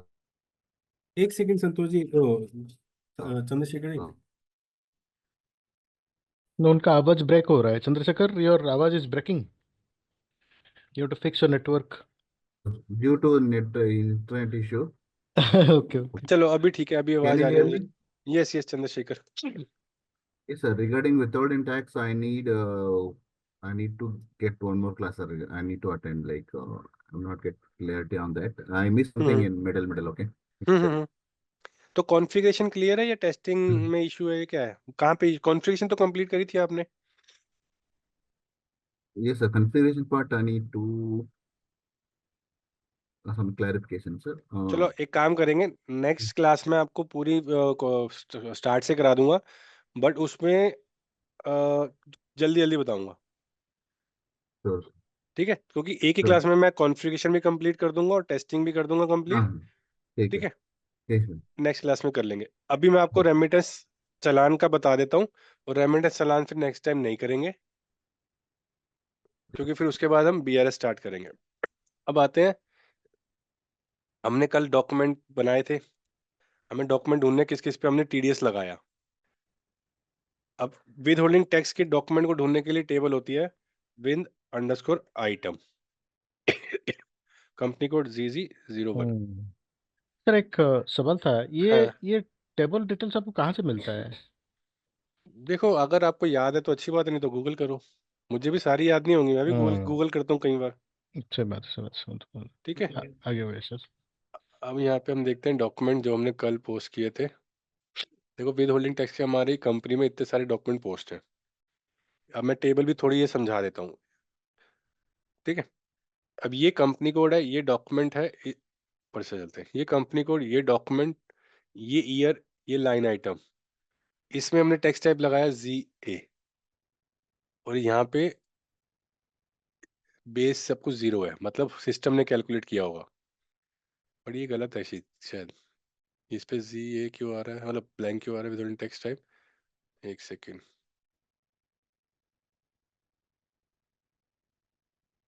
यहाँ पे GL भी नहीं आया क्योंकि लाइन आइटम नहीं आई होगी, हमने विदाउट GL पोस्टिंग करी होगी। तो ठीक है, मैं इसको फिल्टर कर लेता हूँ। आपका करेक्ट वाला ये है जहाँ पे टेक्स्ट टाइप टेक्स्ट कोड दोनों आएगा। ठीक है, ये मैंने टेक्स्ट टाइप लगाया पेमेंट वाला, ये मेरा टेक्स्ट कोड आ गया, ये मेरा बेस अमाउंट है जो हमने बेस लिया 2000 का, with holding tax base amount in local currency, with holding tax base, ये भी बेस ही है, ये करेंसी डॉक्यूमेंट करेंसी में आ गया। अब इसके आगे जाते हैं, ये मेरा TDS आ गया कि कितना TDS है। तो ऐसे आपको समझना है। ये मेरा क्लियरिंग डॉक्यूमेंट नंबर है, अगर क्लियर कर दिया हमने, कल हमने पेमेंट भी करी थी। ये मेरा वेंडर है, कौन से रिसिपेंट टाइप के लिए, कंपनी के लिए है। और क्या है, ये टैक्स रेट है 2%। ये देखो, कॉमा और डॉट से ना थोड़ा कंफ्यूजन मत करना, बिकॉज यहाँ पे सेटिंग होती है SU02 में, मेरे पास ऑथराइजेशन नहीं है, तभी मैं उसकी सेटिंग चेंज नहीं कर सकता, कोमा से डॉट नहीं कर पा रहा। बट इसकी सेटिंग होती है, वो आपके ऊपर होता है कि आपको क्या रखनी है। कई कंट्री में कोमा चलती है, कई कंट्री में डॉट चलता है। तो यहाँ पर इस सिस्टम में कोमा हो रखा है, बट ये 2% है, ये 20,000 नहीं है। ठीक है, चलो ठीक है, ये टेबल ऐसे समझते हैं। अब इसमें से एक डॉक्यूमेंट उठा लेते हैं, हमने क्लियरिंग वाला उठा ले, या कोई भी उठा लेते हैं एक बार। सर वो SU03 था, तो चेंज द नंबर पैटर्न। नहीं नहीं नहीं, 02 था, मैंने पहले भी कई बार करके देखा सर, ये SU02। I am not authorise, इसका ऑथराइजेशन नहीं है मेरे पास इस सिस्टम में। Okay okay okay okay. 01 का भी देखें तो 01 का भी नहीं है, 03 का होगा तो मैं आपको दिखा सकता हूँ, जी अगर सर, किसकी 03 का भी नहीं। ट्रांजेक्शन है? ये होता है कि आपकी अपनी पैरामीटर चेंज करने के लिए, जैसे यहाँ पे देखो, ये आ रहा है 2,00, ये होना चाहिए था 2.00। ओके यहाँ पे 600 डॉट होना चाहिए था, कॉमा है। तो एक इसका फॉर्मेट चेंज करने के लिए वो ट्रांजेक्शन कोड है अपनी यूजर आईडी पे, उसका ओके। ऑथराइजेशन इसमें नहीं है। या मैं काम करता हूँ दूसरे सिस्टम में दिखाता हूँ। सर जैसे आपने 2% रेट लिया था, हम्म आपका भी क्वेश्चन था कि मैं 5%, 6% एज पर बिजनेस नहीं, सर वहां हम्म। पे भी तो हम डिफाइन कर सकते हैं ना सर बैकएंड पे कि 3%, फाइव एक एक परसेंट टेन एक ही परसेंट ऑप्शन है हमारे पास, एक टैक्स कोड में एक ही ऑप्शन है हमारे पास। या तो आप 50 टैक्स कोड बनाओ, जितने बिजनेस कह रहा है कि इतने इतने आ सकते हैं, और वो खुद ही कह रहा है, मुझे कंफर्म नहीं है कितने आएंगे। वो तो मैंने आपको 7-8 मेंशन कर दिए थे। बिजनेस कह रहा है मुझे नहीं पता कितना परसेंटेज आएगा। जब उसको ही नहीं पता तो मेरे को सिस्टम को कैसे पता चलेगा? बिल्कुल बिल्कुल। ठीक है, ठीक है, ये वाले सिस्टम में जाते हैं। यहाँ पे देखते हैं SU02, यहाँ पे भी मेरे पास है नहीं लगता है। नहीं, यहाँ पे भी नहीं है। SU03 देखते हैं। नहीं नहीं, सिस्टम का एक्सेस, ट्रांजेक्शन कोड का एक्सेस नहीं दे रखा किसी ने भी। ठीक है, तो यहाँ पे अपना फॉर्मेट जाके चेंज कर सकते हो आप। अब देखो, ये वाला डॉक्यूमेंट पिक कर लेते हैं, 1025। रेमिटेंस चलान की कॉन्फ़िगरेशन हमने कर दी थी। अब इसका टी कोड होता है, थोड़ा टी कोड थोड़ा लंबा सा है। What was the T code?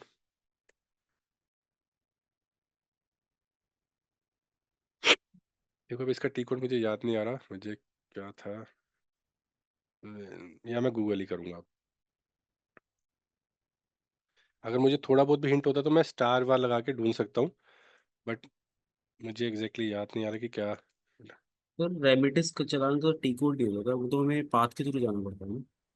वो कॉन्फ़िगरेशन थी, अब मैं टेस्टिंग कर रहा हूँ, अब मैं वो उसका प्रोसेस चला रहा हूँ।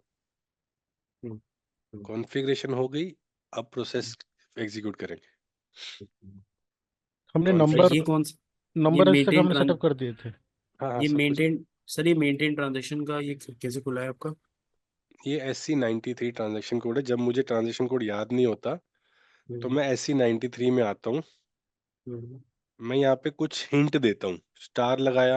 अब मुझे पहले याद नहीं आ रहा था कैसे स्टार्ट है, मैंने गूगल कर लिया, मेरे सामने है। मैंने J किया, 1 किया, इसको किया और यहाँ पे किया स्टार। देखो सिस्टम ने मुझे दे दिया चालान नंबर अपडेट, तो ये टी कोड आ गया। अगर मुझे याद होता तो मैं डायरेक्टली यहीं पे मेंशन कर देता। अगर मुझे याद नहीं है, या तो मैं गूगल जाता हूँ यहाँ पे, या तो फिर मैं यहाँ पे स्टार लगा के जितना मुझे याद है, बीच में स्टार लगा दिया, फिर स्टार लगा दिया। अब देखो इसने 4-5 ऑप्शन दे दिए, तो मुझे डिसाइड करना है। अगर तब भी मुझे, या तो फिर मैं F4 कर दूंगा। ये ऑप्शन दे दिया उसने, तो मेरा जो है ये वाला चालान नंबर अपडेट वाला है। इसको एग्जीक्यूट करते हैं। यहाँ पे कंपनी कोड मेरा fiscal year 2024, section code decide select करेंगे, दिल्ली के लिए कर रहे हैं हम। सेक्शन 194 आई था शायद हमारा। जी।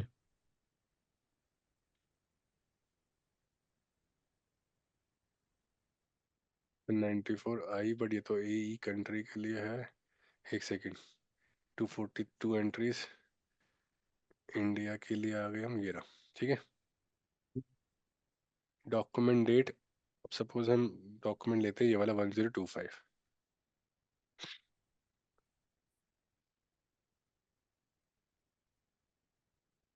ये क्या 1-1 वहाँ पे रिलीज करना पड़ेगा? यहाँ पे आप मल्टीपल भी कर सकते हैं, देखो हम्म। जितने मर्जी डालो आप। अब अभी हम एक ही डालेंगे 1025, आपके ऊपर है। हाँ। अगर आपने एक साथ चालान बनाया है तो सभी डॉक्यूमेंट का, तो आप एक सभी डॉक्यूमेंट डाल दो। लेकिन नीचे डॉक्यूमेंट डेट तो आपका मैंडेटरी तो है। हाँ, वो रेमिटेंस चालान की है ना, डॉक्यूमेंट की नहीं है। हम्म। टैक्स रेमिटेंस डिटेल, जो आप रेमिटेंस चालान का डॉक्यूमेंट है उसकी डेट बता रहे हैं। सपोज आज ही की ले रहे हैं, हम आज ही बना रहे हैं। पोस्टिंग आज की है। बैंक अकाउंट, पेमेंट किसी ना किसी बैंक अकाउंट से ही करोगे गवर्नमेंट को, जो आपने चालान बनाया। तो बैंक सेलेक्ट कर लेते हैं, कोई हमारे पास बैंक होगा। अब बैंक ये वाला ले लेते हैं। ये जरूरत नहीं है, ये भी जरूरत नहीं है। ठीक है, एरर कंट्रोल मोड, इसको देख लेते हैं किस लिए ये। This one can be defined under master, it is. ठीक है, इसको हटा ही देते हैं। अच्छा, ये इसको सर्च कर दिया इसने, इसको देखना था हमें। ठीक है, इसकी कोई डॉक्यूमेंटेशन भी नहीं है, रहने देते। ठीक है, मैं इस डॉक्यूमेंट के लिए इस वाले बैंक अकाउंट से चालान बना रहा हूँ। अब यहाँ पे ये बता रहा है, चलो यहाँ पे हम इसको मेंशन करते हैं क्योंकि हमारा वो सीओ ही था। सीओ यहाँ पे तो एग्जी, रुकिए, ये जो सीयू हम दे रहे हैं ना, हाँ हाँ। ये सीयू का बहुत सारा ऑप्शन अगर वहाँ पे आता है तो वो क्या है सर? हमने तो खाली सीयू ही किए थे। सीओ अलग अलग टेक्स्ट टाइप टेक्स्ट कोड के लिए था ना। आपने जो टेक्स्ट टाइप टेक्स्ट कोड बनाया वो सीओ था। जो सिस्टम में कॉन्फ़िगर है इंडिया के लिए, जो बाकी लोग भी टेस्टिंग कर रहे हैं, बाकी लोग भी प्रैक्टिस कर रहे हैं, उन्होंने सीओ और टेक्स्ट टाइप टेक्स्ट कोड में भी लगाया है। दिखाया था आपको। सीए तो कंपनी होती है ना सर, कंपनी और हाँ, 40 CO others. Sir CO means company.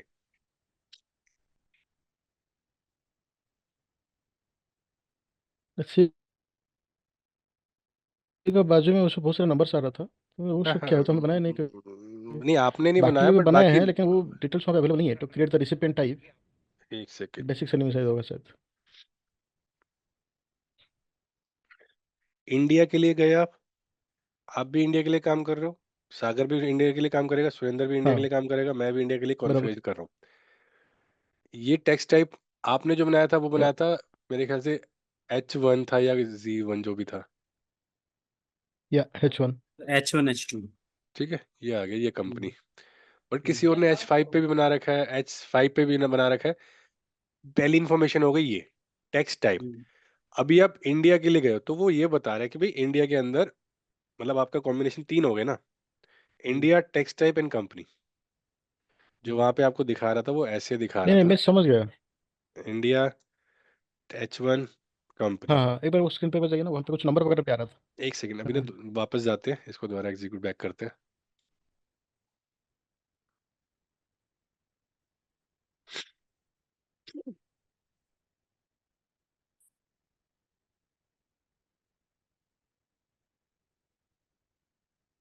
Okay.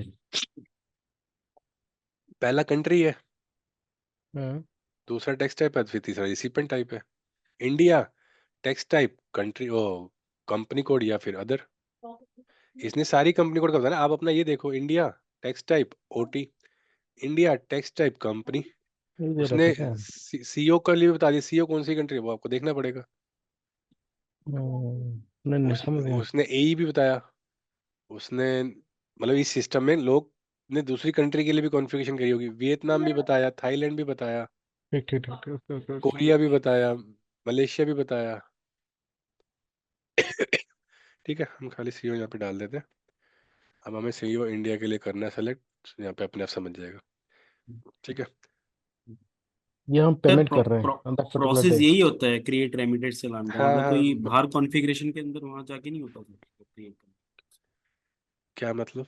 मतलब ट्रांजेक्शन्स के अंदर जैसे आपने ट्रांजेक्शन की वो विंडो खोली, देन उसके बाद स्टार स्टार हैश और वो नहीं करके नहीं नहीं, फिर वो तो मैंने आपको खाली तरीका बताया कि अगर आपको ट्रांजैक्शन कोड याद नहीं है तो कैसे ढूंढ सकते हैं। दो तरीके, गूगल पे जाओ या SC93 में जितनी भी हिंट आपके माइंड में है उसको स्टार, बीच में दो चार स्टार लगा के ढूंढो। एक सेकेंड, आप समझ लो SC93 मैंने चलाया नहीं, J1INCHLN ये मेरा ट्रांजेक्शन कोड है रेमिटेंस चलान का, that's it. SC93 transaction code है ट्रांजैक्शन कोड को समझने के लिए या ढूंढने के लिए। क्योंकि उसमें से सारे ट्रांजेक्शन कोड ड्रॉप डाउन में आ जाएंगे। मैंने जब SC93 आपको बताया था F-02 पे, तो आपको बताया था कि कैसे पढ़ना है उस ट्रांजेक्शन कोड, इस ट्रांजेक्शन कोड को आपको पढ़ना हो ऐसे पढ़ना है। SC93 के अंदर मैंने अगर वो चलाया है स्टार वार लगा के, तो मैंने इसलिए लगाया कि मेरे को याद नहीं है ट्रांजेक्शन कोड जो मेरे को एग्जीक्यूट करना है, बट मैं ढूंढना चाहूँ तो ऐसे ढूंढ सकता हूँ या फिर मैं गूगल पे जाके ढूंढ लूंगा डायरेक्ट। यस यस यस, ठीक है। तो इसके अंदर जाके चलाओ या डायरेक्ट चलाओ, उसका कोई वो नहीं है। लास्ट में कोई बात ट्रांजेक्शन नहीं। कोड कौन सा चला है, वो यही वाला चला है, चलान वाला। ओके।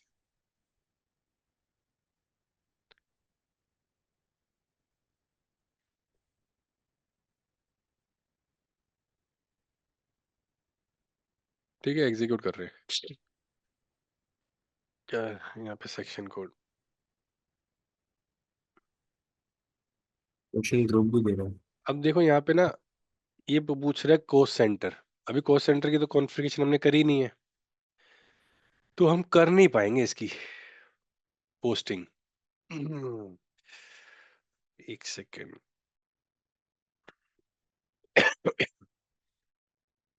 अगर मैं इसको हटाना चाहूँ, देखो ये वाला डॉक्यूमेंट आ गया,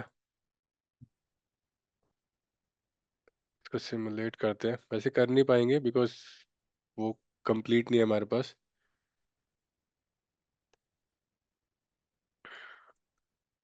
यहाँ पे कोस्ट सेंटर मांग ही रहा है, तो मैं कोस्ट सेंटर का कॉन्सेप्ट अभी शुरू नहीं किया हमने, इसलिए ये वाला ट्रांजेक्शन कोड हम एग्जीक्यूट कर नहीं पाएंगे।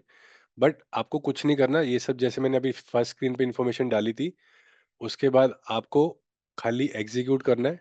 सिमुलेट करोगे ऐसे आ जाएगा कि आपने इस बैंक से TDS जमा करा है।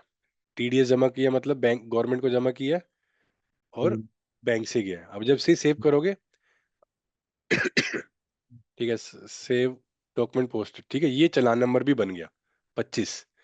अब देखो ये आपका डॉक्यूमेंट जो था, एक डॉक्यूमेंट बना 1036 का, जिसमें आपने कहा कि मैंने TDS की पेमेंट करी है, उसके अगेंस्ट में चालान नंबर क्या बना है, ये 25 वाला। अब ये अगर आप देखोगे कहाँ से आए ये चालान नंबर, कॉन्फ़िगरेशन में जाते हैं। ये सर लेआउट है ना हमारा? लेआउट है मतलब? मतलब सर ट्रांजेक्शनल डॉक्यूमेंट, मतलब एक तरह का जो बैकएंड में हमारा होता है कि पूरा, मतलब एक तरह का इनवॉइस टाइप। नहीं सर नहीं, आप ऐसे भी B1 को कंपेयर मत करो, इससे आप खुद कंफ्यूज रहोगे पूरा जब तक कोर्स चलेगा। SAP ने चालान बनाया, उसकी इन्फॉर्मेशन दी है कि TDS कितना है मेरा, कौन से डॉक्यूमेंट की क्लियरिंग कर, कौन सा क्लियरिंग डॉक्यूमेंट है, ये है जो पेमेंट हुई है अभी, उसके अगेंस्ट में ये चालान नंबर बनाया है, कौन सी डेट पे बनाया है, टोटल कितना टैक्स रेमिट किया हमने, ये इन्फॉर्मेशन दी है, कोई लेआउट वेआउट नहीं है। एससीपी में आप सबसे पहले ना B1 का थोड़ा सा हटा के इसको देखो, लेआउट एससीपी S4 आना में कहते हैं फॉर्म्स को। फॉर्म्स मतलब फॉर्म्स। जैसे vendor invoice, customer invoice, PO format, sales order invoice, उसको हम कहते हैं लेआउट या फॉर्म्स। ठीक है, अब मैंने इसको चालान नंबर बना 2.5 लाख बना, यहाँ विदहोल्डिंग टैक्स में आते हैं।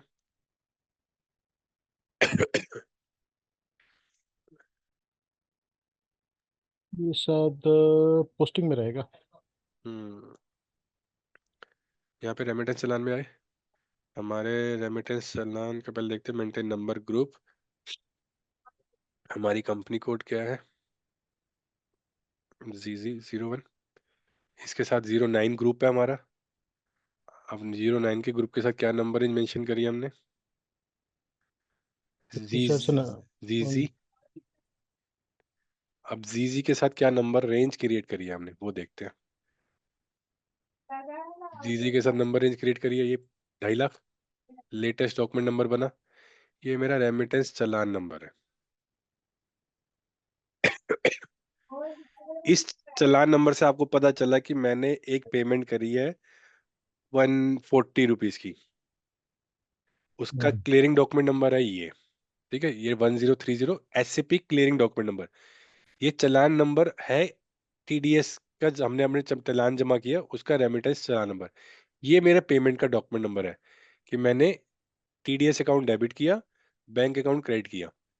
अब ये किसके अगेंस्ट में है वो भी देखना चाहो तो पेमेंट यूसेज में जाओ, तो इनवॉइस पे ले जाएगा आपको।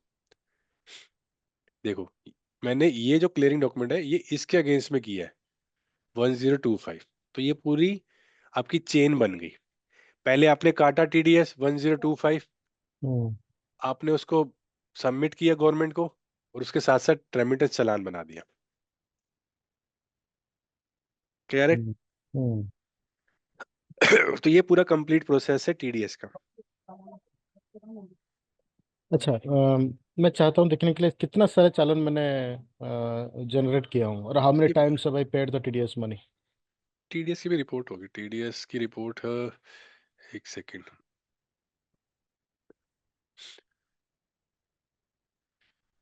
डब्ल्यूएसटी। नहीं, एक सेकेंड, मुझे वो भी TDS की रिपोर्ट का याद नहीं है। सर TDS, यहाँ से थोड़ा ढूंढिए ना। लेट्स सी द नहीं मुझे पब्लिकेशन। हाँ वो मैं ढूंढता हूँ, मुझे स्टार्टिंग का याद नहीं है ना कि किससे आई। डब्ल्यूएसटी रिपोर्ट। चलो ढूंढते हैं, डब्ल्यू नहीं, रिपोर्ट ऐसे डालोगे पूरा नहीं आएगा। अच्छा। WST, देखो बहुत सारा ऐसे आ जाएगा, थोड़ा सा आपको मेंशन करना पड़ेगा। हम्म, तो एक आई है टी कोड, देखो J1INMIS, तो ये है ये वाली, इसको एग्जीक्यूट किया, कैसे मिला सर ये? नहीं मैंने गूगल किया सर, अच्छा अच्छा। तो ये ऑब्सोलीट हो गई है रिपोर्ट। अब देखो, ये कह रहा है दिस फंक्शन इज ऑब्सोलीट, मतलब ECC में था, S4 आना में नहीं है ये। उसके लिए आप चेक करो ये वाला नोट। अब नोट भी एक बार दोबारा आपको समझा देता हूँ, अरे, अगर लॉगिन है तो, लॉगिन है नहीं, चलो गूगल पे ही करते हैं एक बार। टीडीएस की रिपोर्ट नहीं देख पाएंगे सर? नहीं देख पाएंगे, वो कह रहा है ये वाला ट्रांजैक्शन कोड ऑब्सोलीट हो गया है S4 आना के लिए, उसने कोई ना कोई नया ट्रांजैक्शन कोड दिया होगा, obsolete and new transaction code in S4 आना।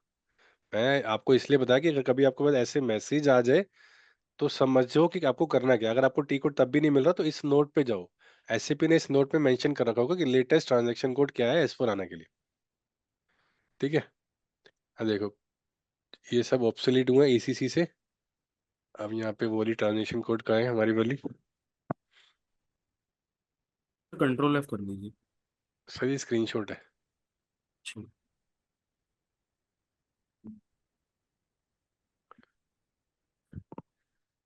ये कुछ दिखा रहा है। कहाँ है S J, underscore P 00_07001334 that the T code. नहीं नहीं, पहले वो वाली ट्रांजैक्शन कोड का है जो हम देख रहे J1INMIS वाली, वो उसके सामने लिखा होगा ना लेटेस्ट वाला। देखो न्यू टी कोड या प्रोग्राम इन, ये भी देखो, अब ये 1610 S4 HANA का 1610 वर्जन के लिए ट्रांजेक्शन कोड 99% वही होगी, पर यहाँ पे हमें वो दिख भी तो नहीं रहा, J1INMIS वाला टी कोड। कंट्रोल एफ मारिए। सर ये स्क्रीनशॉट है। Okay. नीचे देख लेते हैं, कुछ और कमेंट में कुछ और हो।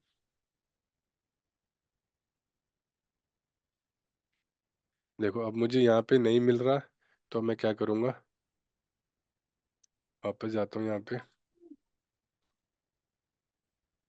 J1INMIS टी कोड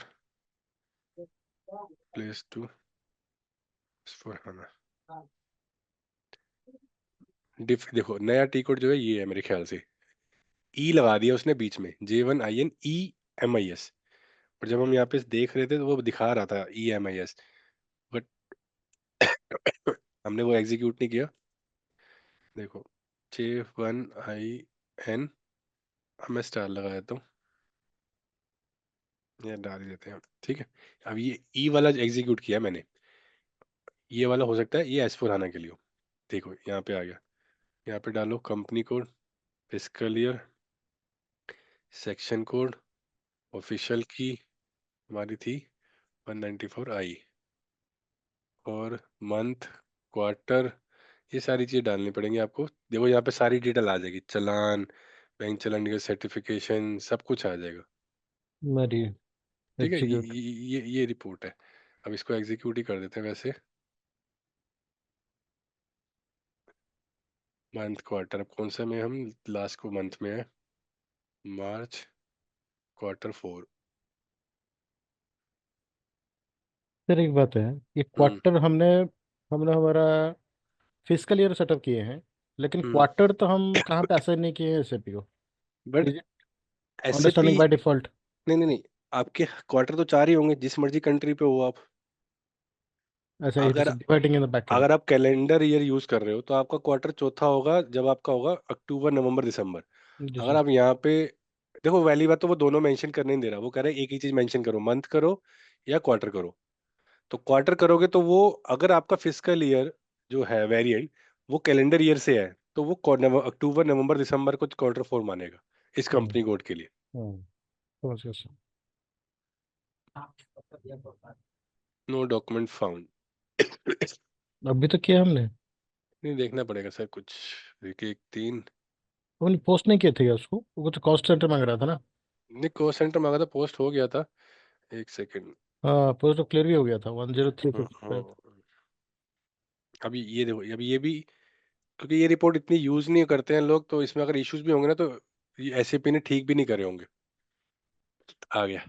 देखो वहां पे ये कह रहा है कि you need to enter the detail of vendor also. मैंने अगर वेंडर डिटेल नहीं डाली थी, अब देखो ये कहीं पे नहीं बता रहा कि ये फील्ड मैंडेटरी है। अगर टिक लगा होता तो हम समझ जाते मैंडेटरी है, टिक लगा ही नहीं हम्म। हुआ। तो अगर हम्म। मैंने विदाउट वेंडर डाला है तो इसने मुझे कोई डिटेल दी नहीं, नो डॉक्यूमेंट। हम्म, देखो अब इसका भी कोई ना कोई लॉजिक होगा, बट जरूरी नहीं है कि हम उस लॉजिक को समझ पाए। सही बात है। एसएपी ने कोई ना कोई लॉजिक लगा रखा होगा, ठीक है। अब यहाँ पे मैंने वेंडर डाला, उसने बता दिया कि ये सारे डॉक्यूमेंट थे आपके, ये टीडीएस ऑन रेंट पे काट रखा है, कंपनी है, इसका पैन नंबर ये है, टैक्स टाइप क्या लगाया है, और टैक्स रेट क्या है, बेस क्या है, टैक्स अमाउंट क्या है, डेबिट है, क्रेडिट है। देखो चालान नंबर भी अपडेट हो गया जो अभी हमने बनाया था पहले वाले डॉक्यूमेंट का, ठीक है, क्लियर है। यस। तो आपका विद होल्डिंग टैक्स यहाँ से कंप्लीट है। नेक्स्ट क्लास में मैं फिर भी एक बार गो थ्रू करूंगा क्विकली, बिकॉज चंद्रशेखर ने नहीं किया, और ये अच्छा टॉपिक है, और इंटरव्यू में इसमें से क्वेश्चंस पूछे जाते हैं। इतने आगे पे नहीं पूछे जाते, रेमिटेंस चालान तक आपके वहीं तक पूछे जाएंगे, कॉन्फ़िगरेशन तक, टेस्टिंग तक, बट इतना अगर आपको आता है तो अच्छी बात है। हम्म। और सर और एक टिकट, सॉरी सर आप बताइए। हाँ हाँ, नहीं नहीं, बताइए बताइए, टी कोड कौन सा। और एक टिकट रन किए ना, S_P00 S_P00, हाँ, 07000134 07000134। 134। जी सर। ये है simple with tax return.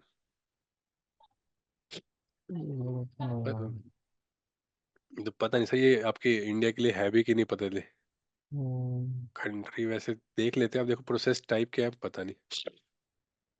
Programme ये देखो यूके के लिए है ये, इंडिया के लिए कुछ है नहीं, इंडिया के लिए तो कुछ है ही नहीं सर यहाँ पे। अब आपको ये भी देखना है कि जो चीज़ आप फाइंड कर रहे हो वो आपके लिए रेलिवेंट है कि नहीं, बिकॉज एसएपी एक कंट्री के लिए तो है नहीं, हम्म, हर कंट्री के लिए है। अगर जैसे मैं आपको बता रहा था ई इनवॉइसिंग, अगर मैं खाली ढूंढूं ई इनवॉइसिंग इन एसएपी मैं ढूंढ ही नहीं पाऊंगा, वो खाली बेसिक थ्योरी बता देगा मुझे, because E invoicing her country के लिए अलग है। मैंने स्पेन के लिए करी हुई है, वो मुझे आती है। फिनलैंड के लिए मैंने स्टार्ट करी है, नॉर्वे के लिए स्टार्ट करी है, स्वीडन के लिए स्टार्ट करी है, ग्रीस और नीदरलैंड के लिए भी स्टार्ट करनी है नेक्स्ट मंथ। मतलब अब तो मैं डेफिनेटली ई इनवॉइसिंग हर कंट्री के लिए करूंगा। तो आप ऐसे नहीं सोच सकते कि जो भी मैं गूगल कर रहा हूँ वो एप्लीकेबल होगा आपके लिए भी। आपको देखना भी पड़ेगा। देखो यहाँ पे इंडिया के लिए है ही नहीं कोई ये रिपोर्ट, मतलब ये ट्री कोड इंडिया के लिए है ही नहीं। इसमें कंट्री कहाँ दिखा, कंट्री का देखो ये नेम? यूएस लिखा हुआ है, यूएस। अच्छा अच्छा, यूएस की हाँ, एक रिपोर्ट होती है 1042, यूएस की एक रिपोर्ट होती है 1099। हम्म, ये भी यूएस की है, ये आयरलैंड की है, ये कोलंबिया की है, देखो डिस्क्रिप्शन में लिखा है, ये यूके की है, ये बेल्जियम की है, ये यूके की, ये अलग अलग रिपोर्ट्स है वहाँ पे। सर तो जैसे इनवॉइसिंग होती है, जैसे हाँ हमारे B1 में तो मेनली कस्टमाइज सॉफ्टवेयर होता है। ठीक है, हाँ 2 सॉफ्टवेयर चलते हैं, क्लियर टेक्स और एक और है जो हमारी कंपनी में मेनली चलता है। उस हम्म, सॉफ्टवेयर से टाइप होता है, जो हमारी जो इन्फॉर्मेशन होती है, जो भी मेरी इनवॉइसिंग के टैक्स वैक्स जो होते हैं, डॉक्यूमेंट होते हैं, हाँ तो इनवॉइस के वो मेरे गवर्नमेंट पोर्टल पे शो कर देता है और वो डाल देता है। ठीक है। अब हाँ सर जैसे S4 HANA है, तो S4 HANA में जैसे आप कह रहे हो कि अलग अलग कंट्रीज का होता है, तो सर इसका जो इसकी कोई कस्टमाइज स्क्रीन है, इसके अंदर ही होता है ई इनवॉइसिंग का पोर्टल, ये कॉन्फ़िगरेशन कैसे कैसे? स्टैंडर्ड, स्टैंडर्ड अच्छा। नहीं, कोई इस पोर्टल नहीं होता। ओके। स्टैंडर्ड दे रखा है एसएपी ने, इसमें पता नहीं होगा नहीं होगा टेस्ट सिस्टम में। हाँ। आपको कॉन्फ़िगरेशन करनी होती है, सेटअप करना होता है, वो आता है हम्म। क्रॉस एप्लीकेशन में। इसके हम्म। अंदर ये एक प्रोसेस होता है, हम्म। ये कहाँ तो सर गया। गवर्नमेंट को हम कैसे बताते हैं, गवर्नमेंट को कैसे हम भेजते हैं ना इसका? सिस्टम से, पुश अच्छा, करते हैं यहाँ सिस्टम से। पुश जो करते हैं तो जो उसकी क्लियर टेक्स्ट कर उसकी रहा है आपके लिए वो सिस्टम एस फोर आना करेगा। तो सर उसकी API लेनी पड़ती है गवर्नमेंट से, मतलब कुछ कुछ तो वो होता होगा ना वो सर? दी हुई है, ऐसे गवर्नमेंट ने दे रखी है हर कंट्री के लिए। टेस्टिंग के लिए अलग ओके। एपीआई है और ओके। प्रोडक्शन के लिए अलग एपीआई है। अब देखो ओके। ये एक नई फंक्शनैलिटी है, इसको डीआरसी कहते हैं। ओके। इसकी आजकल डिमांड है। इसको पहले एसीआर कहते थे जब मैंने काम किया था, तीन ओके। साल पहले। बीच में ओके। 3 साल मैं कुछ और चीज़ों पे कर रहा था, एसेट पे, एफएससीएम पे। अब हम्म। मुझे दोबारा चांस मिला है हम्म। डीआरसी पे काम करने का। डीआरसी पे क्या, देखो हर कंट्री है यहाँ पे, देखो तो इनकी सबकी API होती है? एपीआई वो सब है, एसएपी ने सब दे रखा है। आपको पता होना चाहिए कहाँ से ढूंढनी है, क्या करना है। डीआरसी मैं क्या होता है sir? Document reporting and compliance tax के लिए होता है कि टैक्स की वैट रिपोर्ट हो गई, या फिर अगर आप इस कंट्री में कोई और रिपोर्ट होती है, देखो यहाँ पे ईसी सेल्स रिपोर्ट होती है, एक वैट हम्म। रिपोर्ट होती है। डॉक्यूमेंट इलेक्ट्रॉनिक डॉक्यूमेंट हो गया ई इनवॉइसिंग। हम्म, ये पेपोल करके एक थर्ड पार्टी है। एससीपी ने क्योंकि फिनलैंड में पेपोल के थ्रू ही जाना पड़ता है, तो पहले ओके। हम जो कॉन्फ़िगरेशन करेंगे उसके बाद पेपोल के कॉन्फ़िगरेशन करेंगे। वो हम्म। पेपोल के पास जाएगा डेटा और पेपोल चेक करके गवर्नमेंट को भेजेगा। ये फिनलैंड के लिए है, हर कंट्री के अलग अलग है। ऐसा नहीं कि पेपोल हर कंट्री में होगा। अगर हम यहाँ पे बेल्जियम की बात करें तो यहाँ पे देखो स्ट्रेटजी रिपोर्ट इतनी सारी है, बैलेंस ऑफ पेमेंट, ये अलग अलग उस कंट्री की रिपोर्ट है।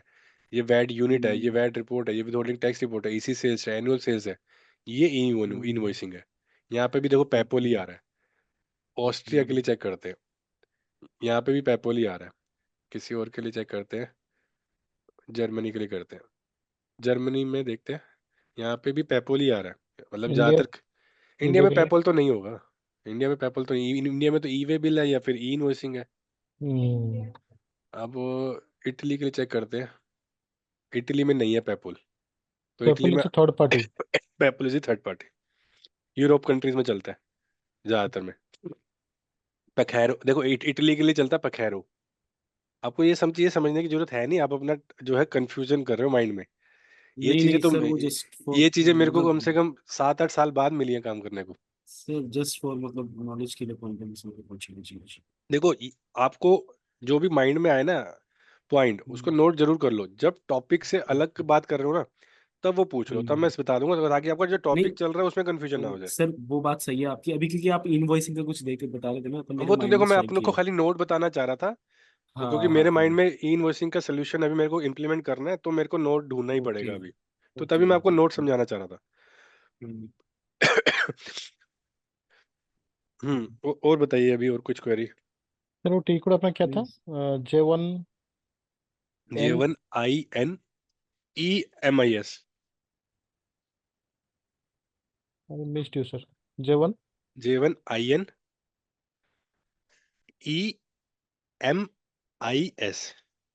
सर ये ट्रांजेक्शनल कोड फॉर मतलब ऐसे मतलब ये कौन से ट्रांजेक्शन एक होते हैं हमारे टी कोड्स नॉर्मल, और ये J1IMS ये थोड़े सारे डिफरेंट है। नहीं डिफरेंट नहीं है। अगर मैं आपको उसका दिखाऊं मुझे उसका टी कोड तो याद नहीं होंगे। एक और दिखाता हूँ मैं आपको टी कोड, सारे टी कोड ही हैं। SC93। थोड़ा बड़ा और होगा ना। सर अभी बड़े वाले आपको दिखाता हूँ मैं। इनकम टैक्स डेप्रिसिएशन का आप देखोगे तो बहुत ही बड़े हैं। मेरे को याद नहीं है, मैं ढूंढता हूँ उसका।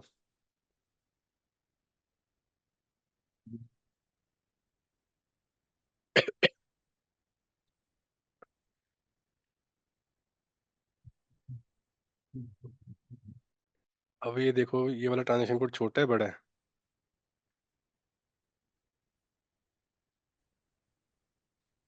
ये मेरे ख्याल से ECC का है। नहीं ये क्रिएट नहीं है तो क्या दे रखा है, ये रिपोर्ट ही तो है। एक सेकंड, फिर एक नया चल दिखाता हूँ। J1IMIS तो फिर भी छोटा है। ये वाला देखो, ये छोटा है बड़ा है? तो इनकम टैक्स डेप्रिसिएशन के तो और भी बड़े हैं। तो आपको तभी तो कह रहा हूँ, आपको वो वाले याद करने हैं जो बेसिक हैं, छोटे हैं। बड़े तो आपको याद करने की जरूरत भी नहीं है, आपको गूगल करना ही पड़ेगा। याद और होगा तो अच्छी। इंटरव्यूज में सर ये क्वेश्चन नहीं पूछते। फ्रेशर के लिए फिर भी पूछ सकते हैं। वो भी फ्रेशर के लिए पूछेंगे ना, बेसिक वाले ट्रांजेक्शन कोड पूछेंगे, पेमेंट किससे करते हैं, या वेंडर की रिपोर्ट क्या होती है, कस्टमर की रिपोर्ट क्या होती है। देखो अगर कोई आपको टी कोड नहीं याद, आपको आपको पूछ रहा है FBL 1N किस लिए होती है, अगर आप तब भी नहीं बता पा रहे हो तो उसको समझ आ जाएगा कि भैया आप फेक हो। टी कोड याद नहीं है वो बात अलग है, टी कोड करता क्या वो भी याद नहीं है, फिर वो है। मैं ये नहीं कह रहा ये वाला टी कोड क्या करता है, ये वाला पूछेंगे भी नहीं, ये उनको भी नहीं पता होगा। बिकॉज इनकम टैक्स डेप्रिसिएशन पे 100 में से 5 बंदों को ही काम करने को मिलता है, सबको नहीं मिलता। और ये सब कंपनी यूज ही नहीं करती हैं, वो एक्सेल पे ही करती हैं। ये वाली फंक्शनैलिटी जो है अच्छी है भी नहीं SAP की।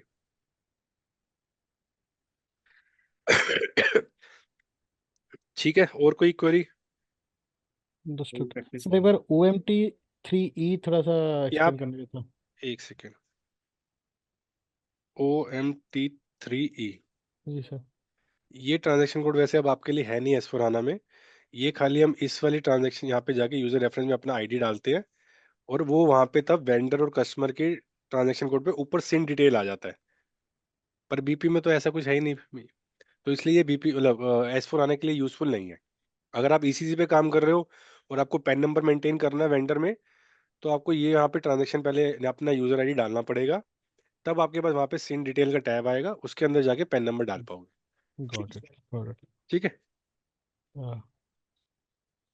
चलो फिर ठीक है, आज के लिए स्टॉप करते हैं।